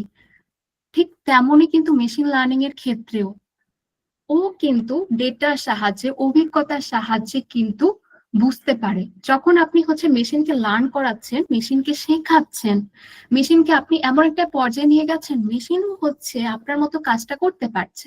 যেমন হচ্ছে কোন একটা ম্যাথ হচ্ছে আপনি হচ্ছে সলভ করা শেখালেন, যেটা আপনি পারেন, এবং আপনি আপনার মেশিনকে ঠিক একই হচ্ছে স্কিল শেখাতে চান। কি করতে হবে আপনাকে? সেই ম্যাথ করার জন্য আপনার কি কি হচ্ছে ডেটা আপনি হচ্ছে অ্যানালাইজ করে শিখেছেন, সেই ডেটাগুলোকে দিতে হবে। সেই ডেটাগুলো দেখে কিন্তু আপনার কম্পিউটার প্যাটার্ন রিকগনাইজ করবে, ধরতে পারবে আসলে কি হচ্ছে, কি ভুল করছি। ও অনেক ভুলও করবে, ভুল সিদ্ধান্তও নিবে। তো পুরোপুরি বলা যায় মেশিন লার্নিং অনেকটাই মানুষের মতো করেই শেখে। যেমন আপনি কম্পিউটারকে যখন শেখাবেন, ও কিন্তু প্যাটার্ন দেখে হচ্ছে ডিসিশন মেক করবে। সেই ডিসিশনটা ভুল হতে পারে, সেই ডিসিশনটা শুদ্ধ হতে পারে, সেই ডিসিশনটা হচ্ছে মিনিমাল হতে পারে, এটা সত্য বলা যায় না, মিথ্যা বলা যায় না, মানে হচ্ছে একটা জায়গায় পৌঁছেছে, মানে হচ্ছে আপনার মেশিনটা শিখছে। তো একদম প্রায় মানুষের মতো করেই কিন্তু মেশিনকে আপনি শেখাবেন। এখন এখানে একটা এক্সাম্পল আছে, স্প্যাম মেসেজ আমরা পাই যেগুলো হচ্ছে একটু ভালনারেবল থাকে। মাঝে মাঝে হচ্ছে যারা হচ্ছে আমাদের কিছু হ্যাক করতে চায় এবং যারা হচ্ছে আনএথিক্যাল বিভিন্ন ভাবে আমাদের ডেটা অ্যাক্সেস করতে চায়, সেক্ষেত্রে কিন্তু স্প্যাম যে মেলগুলো সেগুলো হচ্ছে ওপেন করা অনেক বেশি আমাদের জন্য একটা থ্রেট। তখন আপনি যদি একটা মেশিনকে লার্ন করান ও কিভাবে সেটা আইডেন্টিফাই করে। A great example is your email spam filter. Instead of someone writing rules for every possible spam email, the filter learns what spam looks like by analyzing countless emails. It gets smarter over time, accurately catching unwanted messages. আগে কি হতো? আগে হচ্ছে খুব আচ্ছা এটা হচ্ছে thread মনে হচ্ছে, তখন আমরা হচ্ছে এটাকে খুলছি না, মানে এটা মনে হচ্ছে যে খুব একটা বিপজ্জনক কিছু হতে পারে। কিন্তু আপনি আপনার মডেলকে এভাবে ট্রেন করলেন যে তুমি কিছু ফিচার দেখো, এখানে হচ্ছে এস থাকবে না, এখানে নামটা অড থাকবে। তো বিভিন্ন এলিমেন্ট গুলো লক্ষ্য করে আর হচ্ছে আলাদা করে ফেলে। এইভাবে হচ্ছে ও খুব সহজেই ইমেল স্প্যাম ফিল্টার করে ফেলে, সরিয়ে ফেলে। আর আপনারা দেখতে পারেন খুব সহজেই হচ্ছে গিয়ে একটা স্প্যাম ফোল্ডারে আপনার মেলগুলো চলে যাচ্ছে।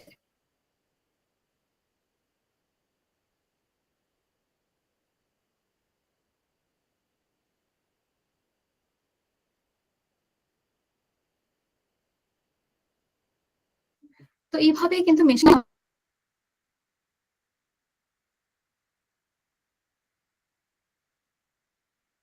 আমাদের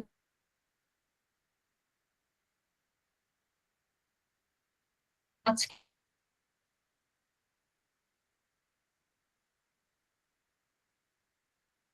অনেক বেশি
কথা শোনা যাচ্ছে না। আপনার কেউ কিছু শুনতে পারছেন?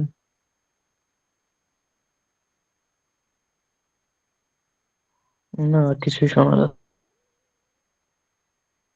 আমার মনে হয় নেটওয়ার্ক সমস্যা, উনি বাইরে রুমে নাই।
আচ্ছা, আমি মনে হয় ডিসকানেক্ট হয়ে গিয়েছিলাম। আমাকে কি শুনতে পাচ্ছেন? হ্যাঁ আপু, এখন শোনা যাচ্ছে। আমাকে একটু কাইন্ডলি বলবেন তো আপনারা কতটুকু হচ্ছে গিয়ে শুনেছেন? আমি তাহলে সেখান থেকে আবার শুরু করব।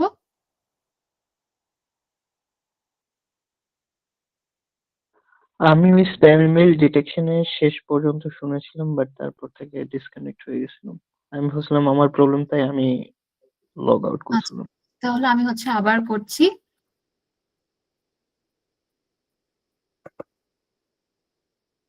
দেখেন তো স্ক্রিন শেয়ার হচ্ছে?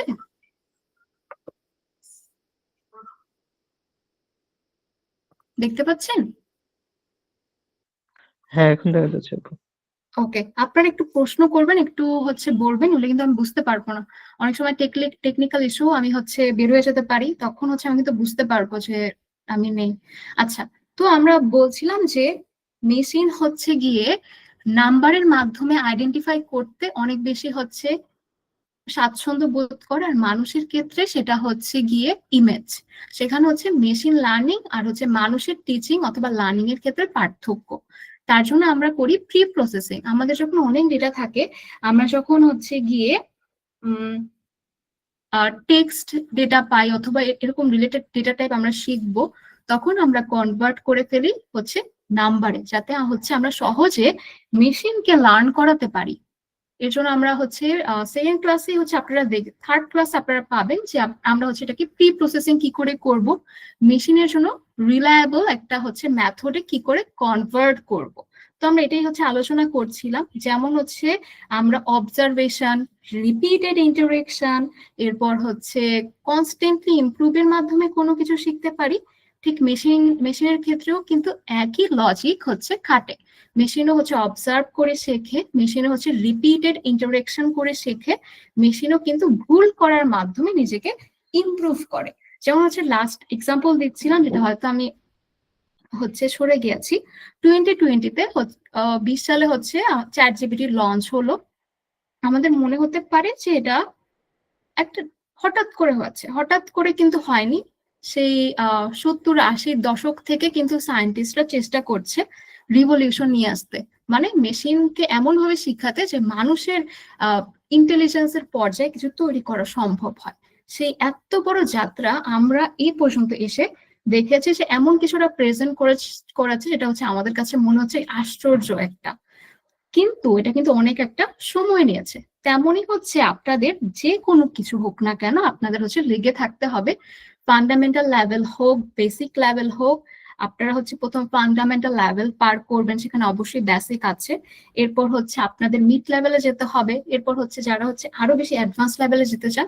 তো এটা কিন্তু লার্নিং প্রসেস কিন্তু সহজে শেষ হয় না, এটা চলতেই থাকে। দেখবেন যে আপডেট চলে আসবে, এর পরের সময়, এর কিছু সময় পরে আরো কিছু আপডেট চলে আসবে, আপনার শিখতে হবে।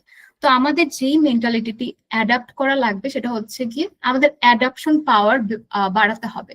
যে যত যাই হোক, আমাদের লার্নিং যেই হচ্ছে মেথড, সেটা হচ্ছে আমরা ছাড়বো না। আমাদের কিউরিয়াসিটি আমরা কমাতে পারবো না। আমাদের শেখার যে ইচ্ছা, সেটা হচ্ছে আমাদের একদম হচ্ছে কনস্ট্যান্টলি থাকতে হবে। এরপর আপনারা যে যার ফিল্ডে যে কোনো কিছু করতে চান, যারা দেখবেন যে লেগে থাকে ডিজায়ার ফিল্ডে, সেই হচ্ছে কিছু সময় পর তার কাছে যে অ্যাচিভমেন্ট থাকে অন্য কারো থেকে, তাকে কিন্তু আলাদা করে দেয়। তো এই বিষয়টা খুবই গুরুত্বপূর্ণ। আমাদের হচ্ছে ডেডিকেটেড থাকতে হবে, লেগে থাকতে হবে। আপনারা যে ফিল্ডে চান না কেন, আপনারা মেশিন লার্নিং নিয়ে হয়তো অনেকে টিচিং সেক্টরে থাকতে পারেন, অথবা হচ্ছে কেউ রিসার্চ করবেন, অথবা কেউ হচ্ছে কর্পোরেট ওয়ার্ল্ড হচ্ছে দেখতে চাবেন, কেউ হচ্ছে বিভিন্ন রোবোটিক্সে যেতে পারেন। তো আপনাদের কাছে অনেক অনেক হচ্ছে নিউমারাস হচ্ছে অপরচুনিটি এখন। কিন্তু আপনাদের স্কিল বিল্ড করার ক্ষেত্রে আপনাদের ডেডিকেশন খুবই গুরুত্বপূর্ণ। এরপর হচ্ছে এখন আমাদের এই মেশিন লার্নিংটা আমাদের পৃথিবীতে বেশ বিবর্তন, রিভলিউশন কি করে নিয়ে এলো, কেন আমাদের মনে হলো এটা আমাদের লাইফকে এত বেশি সহজ করে দিল। যদি আপনারা এটা সম্পর্কে সবাই পরিচিত, তবুও আমি হচ্ছে কিছু বলি। যেমন হচ্ছে automated insight, ML can process vast amounts of data to uncover hidden pattern and make predictions. Leading to better decision making across many fields. এখন আমরা হচ্ছে মানুষ হিসেবে অনেক ফাস্ট, আমাদের মস্তিষ্ক অনেক বেশি অ্যাক্টিভ, ইটস ওকে, কিন্তু একই সাথে যারা হচ্ছে সায়েন্টিস্ট আছে তারা মেশিন লার্নিং কে এমন একটা পর্যায়ে নিয়ে গেছে, এটা কিন্তু বিশাল ডেটা নিয়ে কাজ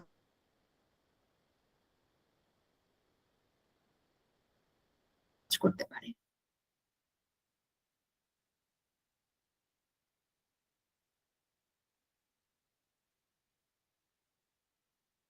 তো ওর জন্য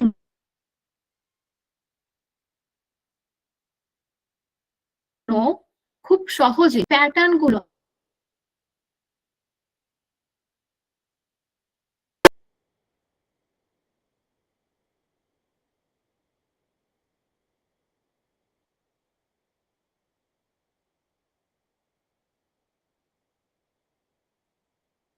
একদম হচ্ছে অ্যাসিস্ট্যান্টের মতো হচ্ছে কি, প্রথম দিকে হচ্ছে খুব বেশি পার্সোনালাইজ কিন্তু অ্যান্সার করতে পারতো না, কিন্তু যখন আপনি কথা বলছেন ওর সাথে তখন আপনি এখন দেখবেন অনেকটা আপনার মতো করে উত্তর দেয়, আপনি যা চাচ্ছেন সেটা কিন্তু বুঝতে পারে। এটা হচ্ছে পার্সোনালাইজড এক্সপেরিয়েন্স। এমনও হতে পারে একজন পেশেন্ট হচ্ছে তার মনিটর করা প্রয়োজন, সেখানে যদি আপনি এআই ইনক্লুড করে দেন, ডেটা সায়েন্স ইনক্লুড করে দেন, তখন হচ্ছে ও হচ্ছে ডেটা ভিজুয়ালাইজ করবে, মনিটর করবে, সে কিন্তু প্রত্যেকটা মুহূর্তে নিজের আপডেট পাবে এবং তার হচ্ছে যে অসুখের প্যাটার্ন, সেটার উপর ভিত্তি করে ডক্টররা খুব ভালো ট্রিটমেন্ট দিতে পারবে। এরপর enhance efficiency. It automates repetitive tasks and optimize complex processes, freeing up human resources for more creative and strategic work. এখন আমাদের খুব আগে একই কাজ বারবার করতে হতো। ধরেন ব্রাউজারের কথাই চিন্তা করেন, ব্রাউজারে হচ্ছে আমরা কিছু সার্চ করতে চাই, তখন একাধিক আর্টিকেল আমরা পেতাম, সেখান থেকে আবার ডিজায়ার কোনো কিছু খুঁজে বের করো, আবার ওখান থেকে আবার ইভালুয়েট করো, আবার বাদ দাও। কিন্তু যখন আপনি এআইটা পাচ্ছেন, বিভিন্ন ধরনের জেমিনাই ব্যবহার করছেন, গামা এআই ব্যবহার করছেন, গ্রক ব্যবহার করছেন, চ্যাটজিপিটি ব্যবহার করছেন, তখন ও কিন্তু আপনার ডিজায়ার যে আউটপুট একদম খুব দ্রুত এনে দিতে পারছে এবং আপনি ওকে কারেকশন করছেন যে এটা আমি চাচ্ছি না, এটা কেন দিচ্ছ, এটা ভুল, আমাকে হচ্ছে এভাবে দাও। তো এই যে আমাদের রিপিটিভ টাস্ক গুলো সহজ করে দিচ্ছে, মানুষের জন্য যে কঠিন ছিল, সময় সাপেক্ষে ছিল, ওরা সেটাকে আরো স্ট্র্যাটেজিক ওয়েতে হচ্ছে গিয়ে কনভার্ট করছে। এখানে অনেকের প্রশ্ন, হ্যাঁ ক্রিয়েটিভিটি হচ্ছে অনেক ক্ষেত্রে মানুষ ব্যবহার করছে না, যেমন হচ্ছে অনেকে পোয়েট্রি লিখছে আর চ্যাটজিপিটি দিয়ে হচ্ছে লেখা পাবলিশ করছে। এখানে হচ্ছে অনেক অথরও এটার এগেনস্টে বলেছে যে হ্যাঁ এআই হচ্ছে অনেক কিছু হচ্ছে দখলে নিয়ে নিচ্ছে, কিন্তু এটাও সত্যি। পৃথিবীর সাথে সাথে ইলেকট্রিসিটি হচ্ছে চলে আসছিল, এরপর হচ্ছে একটার পর একটা আপনারা যে রিভলিউশন পাবেন, আপনার ওইটার সাথে অ্যাডাপ্ট করতেই হবে, আমাদের কিচ্ছু করার নেই। এরপর হচ্ছে আপনারা পাবেন হয়তো 5 years লেটার অন্য কিছু হচ্ছে চলে আসবে, তখন আমাদের অ্যাডাপ্ট করতেই হবে, অ্যাডাপ্ট যদি না করে আমরা পিছিয়ে যাব। এরপর হচ্ছে ড্রাইভিং ইনোভেশনের ক্ষেত্রেও কিন্তু অনেক বেশি হেল্প করছে। Machine learning is the heart of many groundbreaking technologies, from self-driving cars to medical breakthroughs, continuously pushing the boundaries of what's possible. Machine learning অনেক বেশি সাহায্য করছে মেডিকেল ফিল্ডে। আমি যদি বলি, আমি রিসার্চের একটা পোর্শনে ছিলাম, তো তখন অনেক বেশি ডেটা ছিল, তখন টিউমার প্রিডিকশনের ক্ষেত্রে মেশিন লার্নিং 2020-র আগে কিন্তু এত বেশি হচ্ছে সহজ ছিল না, তখন আমাদের ডেটা এখান থেকে পড়তে হতো, আর্টিকেল এখান থেকে পড়তে হতো। কিন্তু এখন যখন আমি এআই অ্যাপ্লিকেশন গুলো ব্যবহার করছি, আমি কিন্তু খুব সহজেই ফ্ল গুলো পাচ্ছি, কোন কোন হচ্ছে আমাদের সার্চ করতে বলা হয় যে কোন কোন বিষয়ে ল্যাকিংস আছে, কোন কোন বিষয়গুলো এখনো হচ্ছে আনকাভার, খুব সহজেই আপনি হচ্ছে এটার একটা সামারি বের করে ফেলতে পারবেন, যেটা হচ্ছে বের করতে হয়তো আপনার 1 সপ্তাহ লাগতো, এখন হয়তো আপনি একদিন একটু বসে থাকেন, 7-8 ঘন্টা একটু রিসার্চ করেন, সার্চ করেন, আপনার হচ্ছে যে ডিজায়ার আউটপুটটা আপনি হচ্ছে বের করে ফেলতে পারবেন। তো ইনোভেশনের ক্ষেত্রে যে ফাস্ট একটা মুভমেন্ট নিয়ে আসছে, এটা কিন্তু অনেক বড় একটা চেঞ্জ আমি বলবো, এটা আমার ক্ষেত্রে রিলেট করতে পারি। আবার যারা হচ্ছে কার ম্যানুফ্যাকচার, মেডিকেল ফিল্ডে আছেন, তারাও বলবেন অনেক হচ্ছে হেল্প করছে। যেমন এআই এর ক্ষেত্রে কি ধরনের মেডিসিন, কেমন সাইড এফেক্ট হবে, খুব সহজেই প্রেডিক্ট করা সম্ভব হচ্ছে। আগে হচ্ছে টিউমার হলে, ক্যান্সার হলে সহজে প্রিডিক্ট করা যেত না, কিন্তু যখন হচ্ছে এটা সাথে মেশিন লার্নিং অ্যাড করা হচ্ছে, ও কিন্তু খুব ভালো অ্যাকিউরেসি দিচ্ছে। আবার এটার উপর আবার সেকেন্ড চেক হচ্ছে, তো ডক্টরদের জন্য ডিসিশন মেক করতে অনেক বেশি সুবিধা হচ্ছে। আবার টুলস এর ক্ষেত্রেও কিন্তু অনেক এখানে কন্ট্রিবিউশন চলে আসছে।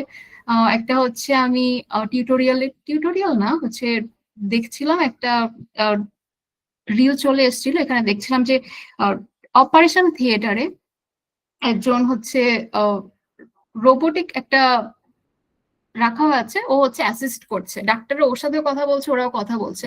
তো এখানে একটা ইনোভেটিভ রিভলিউশন চলে এসছে। এটা হচ্ছে আপনি পরবর্তীতে হয়তো 5 years লেটার এটাকে আরো হচ্ছে দেখবেন ব্যাপকভাবে এটার হচ্ছে চলে আসবে। আর যেহেতু আমাদের দেশে একটু পরে সবকিছু আসে, আমরা পরে সবকিছু পাই, তো আপনারা দেখতে পারবেন বিশাল একটা কন্ট্রিবিউশন কিন্তু মেশিন লার্নিং নিয়ে এসছে।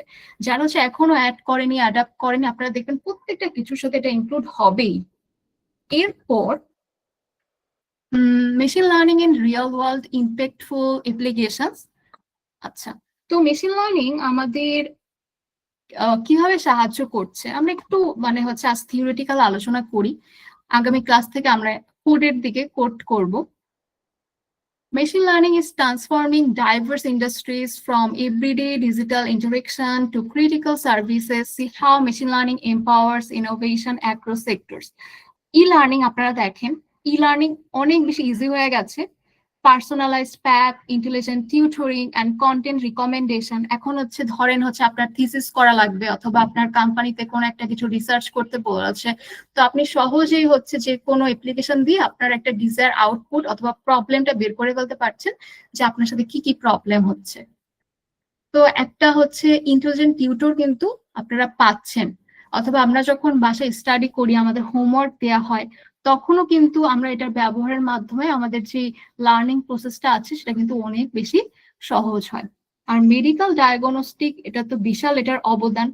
ডিজিজ ডিটেকশন অনেক ইজিলি করা যাচ্ছে, যেগুলো হচ্ছে কিছু বছর আগে এটা অনেক বেশি ডিফিকাল্ট ছিল, যদিও আমাদের দেশে এটার ইউজ খুব একটা হচ্ছে না, কিন্তু এটার হচ্ছে পরিধি আরো বেড়ে যাবে, দেখবেন খুব দ্রুত বাড়বে।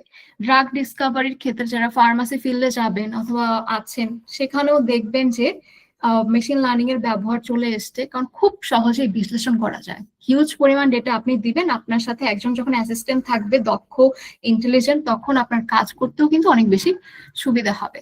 পার্সোনালাইজ ট্রিটমেন্ট প্ল্যান, একজন হচ্ছে ডায়াবেটিস আছেন বা ওল্ড কেউ আছে, তখন কিন্তু মেশিন লার্নিং এর সাহায্যে আপনি তাকে 24 আওয়ার্স মনিটরে রাখতে পারবেন, যাতে হচ্ছে তার অসুখটা না বেড়ে যায়, তার ডিজিজটা হচ্ছে আরো বেশি খারাপের দিকে না যায়। সেটা হসপিটালে হচ্ছে বহির্বিশ্বে ব্যাপকভাবে ব্যবহার হচ্ছে।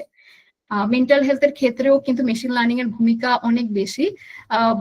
আমি যদি একটা এক্সাম্পল দিই, জাপান হচ্ছে কাজ করছে একটা চ্যাটবোট নিয়ে, যেখানে হচ্ছে আমরা যেটা মেন্টাল বিভিন্ন ডিপ্রেশনের মধ্য দিয়ে যাই, যে কোনো বিষয় নিয়ে যাই, ও হচ্ছে আমাদের ডেটা স্টোর করে আমাদের হচ্ছে গিয়ে মনিটর করবে, যাতে আমরা সুইসাইডাল না হয়ে যাই, কারণ জাপানের সুইসাইডাল রেট অনেক বেশি। তো ওদের একটা হচ্ছে আমার একটা ফ্রেন্ড, ও হচ্ছে রিসার্চ করছে ওইখানে, ওরা হচ্ছে যে সুইসাইডাল রেট কমানোর জন্য মেশিন লার্নিং কিভাবে ভূমিকা পালন করতে পারে। এরপর হচ্ছে ব্যাংকিং অ্যান্ড ফাইন্যান্সের দিকে যান, আপনাদের যদি ফ্রড ডিটেক্ট করতে হয়, আপনাদের অনেক সময় অনেক গুরুত্বপূর্ণ পেপারস অনলাইনে সাবমিট করতে হয়, অথবা আমরা ব্যাংকিং করছি, অনলাইন ব্যাংকিং করছি, অ্যালগোরিদম, অনেকে ট্রেডিং করেন, রিস্ক অ্যাসেসমেন্ট, রিস্ক হবে না সেটা কিন্তু আমাদের জন্য বের করা অসম্ভব না, কিন্তু সময় সাপেক্ষ। সেটা হচ্ছে আপনি যখন আপনার ডেটাগুলো দিয়ে মেশিনকে লার্ন করিয়ে হচ্ছে আপনি একটা ফিডব্যাক নেন, দেখবেন যে অনেক ক্ষেত্রে এটা সাপোর্টিভ, যেটা হচ্ছে মানুষের ক্ষেত্রে আমাদের জন্য অনেক বেশি ডিফিকাল্ট। এরপর রিকমেন্ডেশন সিস্টেম, আপনি হচ্ছে মুভিজ,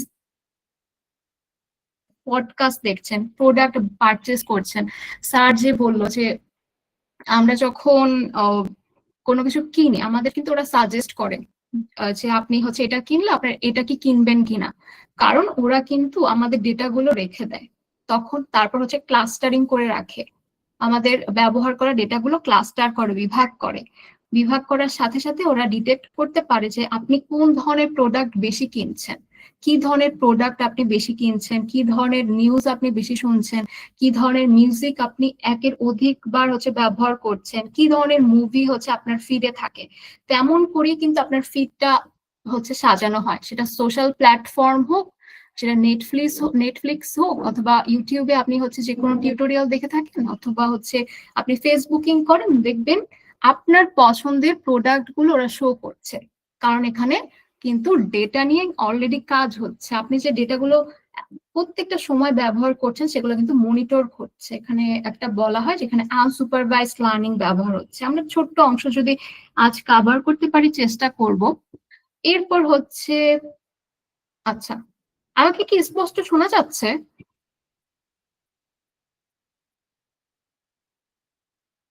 তৌফিকা আপু? জি আপু, শোনা যাচ্ছে। হ্যাঁ, হ্যাঁ, স্পষ্ট শুনতে পাচ্ছি। ওকে, এরপর হচ্ছে আমরা যদি এআই অ্যাসিস্ট্যান্টের দিকে যাই, আমাদের প্রতিদিনের হয়তো অনেক বড় আপু একটা, শোনা যাচ্ছে। ওকে, থ্যাংক ইউ, অনেক বড় একটা সাপোর্ট আমি বলবো যে আমরা সকালবেলা উঠে এখন আমরা গুগলে হচ্ছে তেমন করে আগের মতো করে কিন্তু তেমন করে সার্চ দিই না। আমরা হচ্ছে যেটা হচ্ছে আমাদের প্রয়োজন, আমরা অবশ্যই প্যাটার্ন লক্ষ্য করে যে চ্যাট জিপিটি কমিউনিকেশনের জন্য অনেক ভালো, রিসার্চের ক্ষেত্রে হেল্প করে, জেমিনি ম্যাথমেটিক্যাল দিক থেকে ভালো, গ্রক হচ্ছে গিয়ে অনেক সময় আহ, আহ, আপনার সাথে আপনি ফ্রিতে অনেক হচ্ছে ইমেজ প্রডিউস করতে পারবেন। তো বিভিন্ন ক্ষেত্রে ভালো। তো তার উপর ভিত্তি করে কিন্তু আমরাও অ্যাডাপ্ট হয়ে গেছি। তো আমরা কমিউনিকেশনের ক্ষেত্রে বোর হলেও কিন্তু অনেকে চ্যাট জিপিটির সঙ্গে কথা বলি। তো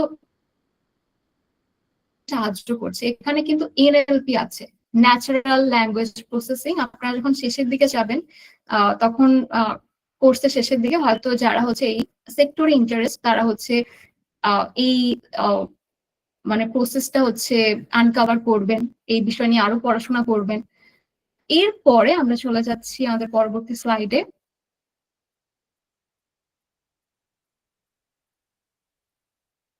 আচ্ছা, আমি হ্যাং হয়ে গেল কিনা, মিনিট।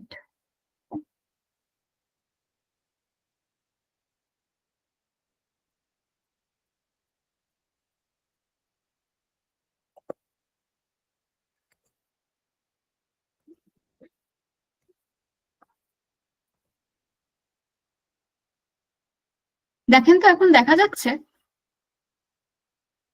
জি। ওকে, আচ্ছা, আমাদের বেশি সময় নেই আসলে, তাও আমরা একটু চেষ্টা করি। আচ্ছা, আমরা যে ছিলাম,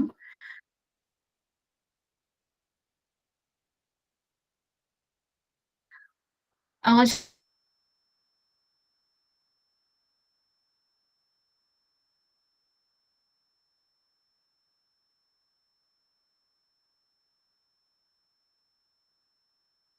প্রথম ক্লাস হয়তো আমি অনেক কিছু কাভার,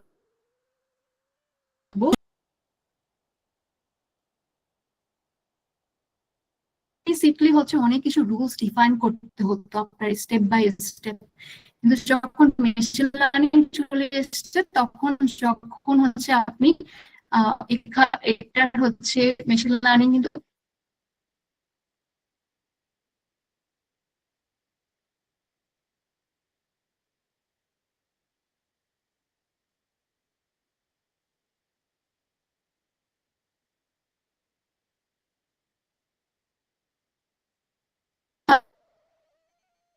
প্রসেস ছিল না। আর ট্রেডিশনাল প্রোগ্রামিং হচ্ছে ধরা বাঁধা নিয়ম ছিল, ওরা যা বলবে তাই। কিন্তু মেশিন লার্নিং এর ক্ষেত্রে কিন্তু এখানে ইনোভেশন হচ্ছে।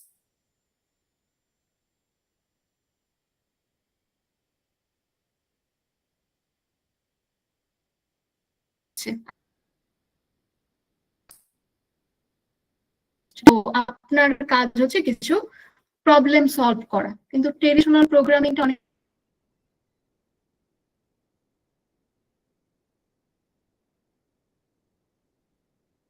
ক্ষেত্রে হেরে ছিল, একদম এক্সপ্লিসিট রুল, মুখস্থ বিদ্যা সবকিছু, আর এখানে হেল্পও পাবেন।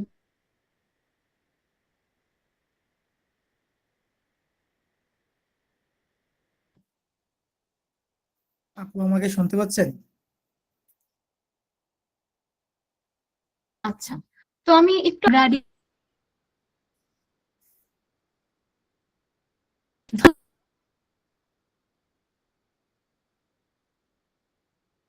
উপত্যকায় আছেন। হ্যালো, হ্যাঁ,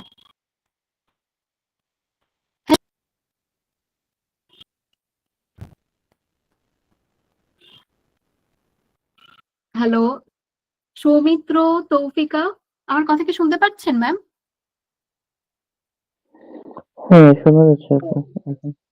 ওকে, তাহলে হচ্ছে আমি কন্টিনিউ করি, আমাকে জানাবেন আপনাদের কোনো সমস্যা হলে।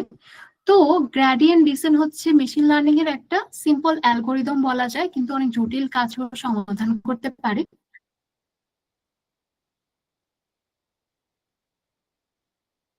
ধরা যাক একটা পাহাড়, তো পাহাড়ের একদম খাদ যেটা যেটা আমরা আমাদের প্ল্যান করবে, তখন ও হচ্ছে ছোট ছোট স্টেপ নিবে, অল্প অল্প স্টেপ নিবে যাতে হচ্ছে কম ভুল করে। এরপরও হচ্ছে ওর এলিমেন্ট গুলো আছে, ওর এলিমেন্ট আছে ওয়েট, সেটা হচ্ছে অ্যাডজাস্ট করতে থাকবে ভুলের পরিমাণের উপর নির্ধারণ করে, এবং ওর অবস্থানের পরিবর্তন করবে। এরকম ছোট ছোট ভুল করতে করতে করতে ও এক সময় হচ্ছে প্রত্যেক স্টেপের পর একটা পরিমাপ করবে, সেটা হচ্ছে এখানে আপনারা দেখবেন লস ফাংশন হিসেবে পাবেন। তো ভুল পরিমাপের পর ও হচ্ছে একটু একটু করে আগাবে, একটা সময় পর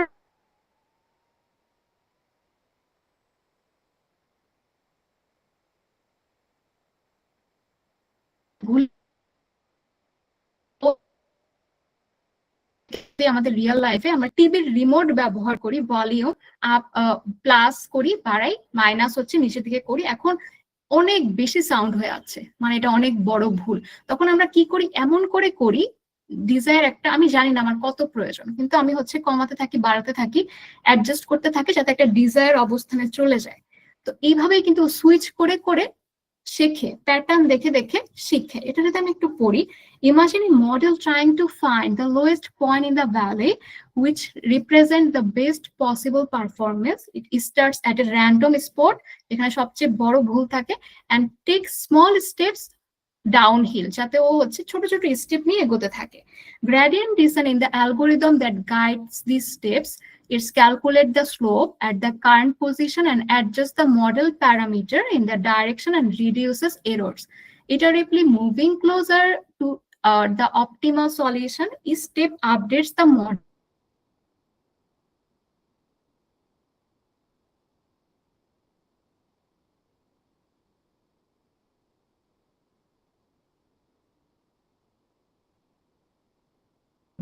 making it more accurate.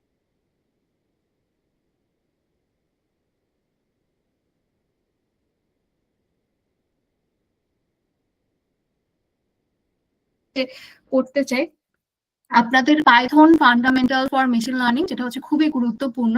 আপনারা আরেকবার আমি বলছি, এটা আমি আরেকবার বলেছি, পাইথনটা একটু কষ্ট করে দেখবেন।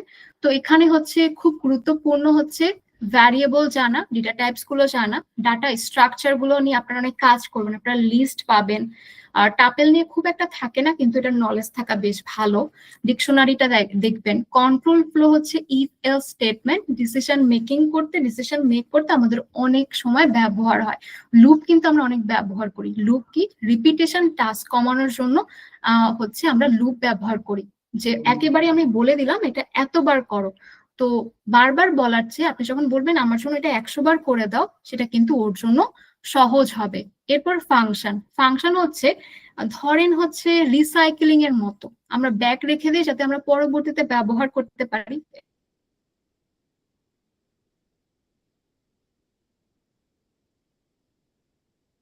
এটা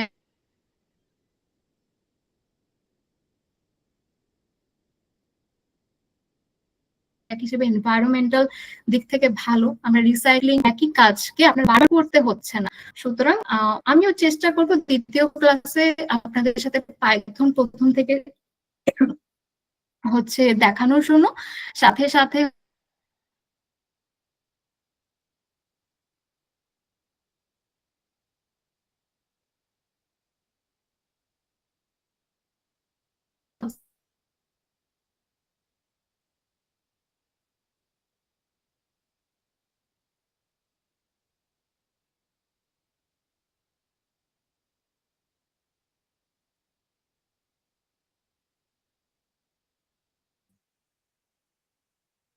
হচ্ছে আপনারা একটু আচ্ছা যদি দেখে ইজি হয়। লাইটটা রাখছি, স্টপ করে দিচ্ছি শেয়ারিং। এখন আপনাদের যদি কোনো বক্তব্য থাকে আপনারা বলতে পারেন, এরপর হচ্ছে আমরা ক্লাসটা শেষ করে দিই, আর পরবর্তী ক্লাস থেকে আমরা সব কন্টিনিউ করব।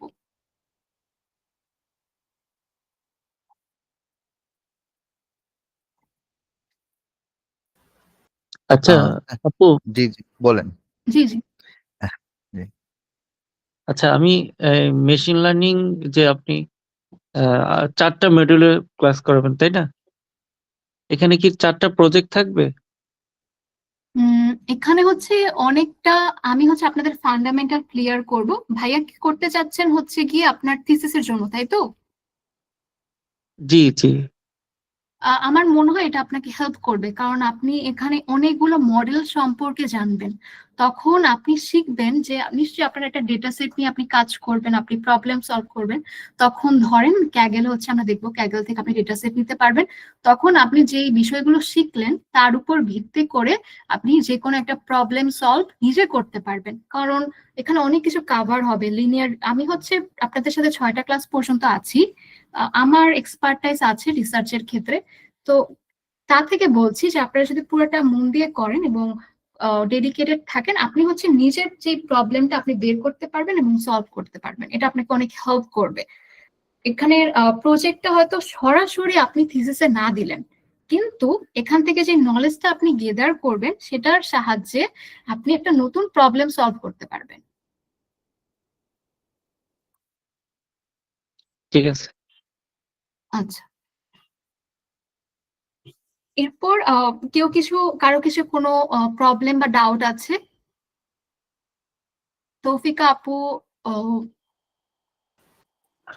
আচ্ছা রোজা। আপু, এনএলপি রিলেটেড আমাদেরকে কিছু করানো হবে জি ভাইয়া, প্রজেক্ট এনএলপি করার? হচ্ছে গিয়ে ন্যাচারাল ল্যাঙ্গুয়েজ প্রসেসিং, যেহেতু আমরা প্রথম থেকে শুরু করছি, তো এনএলপির আপনারা কিছু হচ্ছে পাবেন, এসেন্স পাবেন শেষের দিকে, যেটা হচ্ছে আমাদের ইফতেকার ভাই নিবে।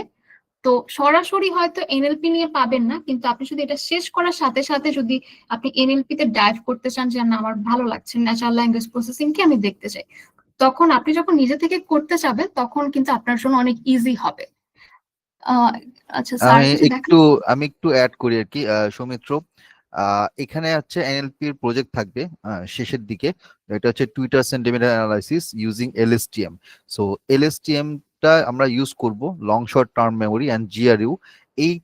এই অ্যালগোরিদমটা ইউজ করে আমরা এনএলপির প্রজেক্টটা দেখব। সো এইটা হচ্ছে ক্লাস নাম্বার 14-15 দিকে যাবে, মানে শেষের 2-3টা ক্লাসে আপনি পাবেন। বুঝতে পারছি ভাইয়া, থ্যাংক ইউ। ওকে। আমাদের এখানে আমরা শুরু করব রিগ্রেশন দিয়ে। রিগ্রেশনের আন্ডারে কিন্তু আমরা linear regression, multiple linear regression, logistic regression, lasso regression, ridge regression, এইটা রিগ্রেশনটা শেষ হওয়ার পরে তারপর আমরা আমাদের পার্টে আসবে ক্লাসিফিকেশন মডেল। এখানে আমরা কেএনএন, ডিসিশন ট্রি, র্যান্ডম ফরেস্ট দেখব।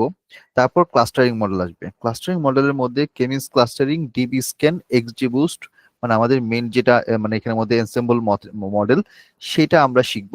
এবং তারপরে ডিপ লার্নিং এ আমরা এএনএন, তারপর সিএনএন, আরএনএন, আর হচ্ছে এলএসটিএম, জিআরইউ, আর হচ্ছে ইয়োলো। তো আমার এখানে আমি যদি বলি 1 2 3 4 5, ডিপ লার্নিং এর এখানের মধ্যে 5টা মডেল আমরা শিখবো। এবং এটার আন্ডারে আমাদের 2টা প্রজেক্ট থাকবে। একটা প্রজেক্ট এখানের মধ্যে একটা তো অবশ্যই এখানের মধ্যে দেওয়া আছে, হ্যাঁ। আরেকটা হচ্ছে খুব সম্ভবত আপনার কম্পিউটার ভিশনের প্রজেক্ট, এটা ইয়েলো। সো আমরা এলএসটিএম এর প্রজেক্ট দেখবো, একটা এনএলপি প্রজেক্ট, আর একটা হচ্ছে কম্পিউটার ভিশনের যে প্রজেক্ট একটা ইয়েলো, এটা আমরা দেখবো। বাকিগুলো থাকবে।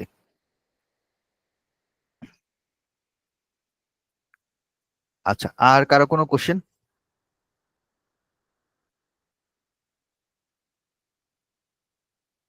ওকে, কোশ্চেন যদি না থাকে আমি একটু ইনফরমেশন গুলো আবার আপনাদেরকে শুরুতে বলেছিলাম, আমি একটু আবার শেয়ার করি। আমাদের এই কোর্সটা আজকে থেকে শুরু হচ্ছে। আজকে ওরিয়েন্টেশন সেশন গেল। সো এটা আমরা ক্লাস নাম্বার 00 কাউন্ট করি। তো আমাদের ক্লাস নাম্বার 1 যেটা হবে আগামী বুধবার। সপ্তাহে 2 দিন আমরা ক্লাস নিচ্ছি এখানে, রবিবার এবং বুধবার। ক্লাস শুরু হবে রাত্রে 9:30টায়, ক্লাস শেষ হবে 11টা 11:30 পর্যন্ত, মানে মোটামুটি 1.5 থেকে 2.5 ঘন্টা মতো ক্লাস। হ্যাঁ মাহানুর। জি হ্যাঁ, তৌফিকা শুনতে আপু পাচ্ছি। আমাকে কি শুনতে পাচ্ছেন?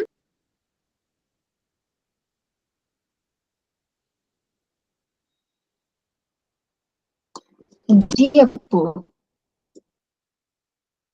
হ্যালো। হ্যাঁ আপু, শুনতে পাচ্ছি।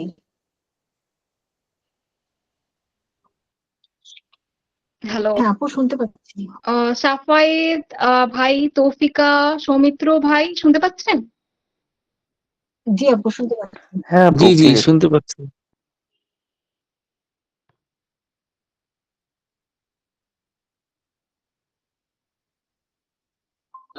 হ্যালো।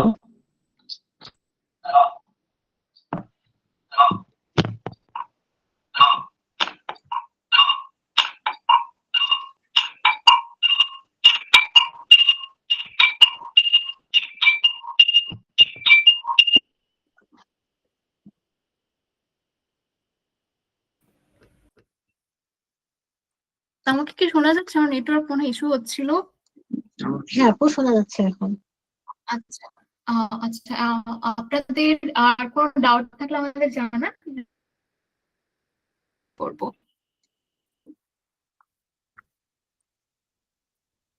হ্যালো আপু, আপনাদের ডাটা ইঞ্জিনিয়ারিং যে বেসটা, ওটা সপ্তাহে কি কি বার হচ্ছে?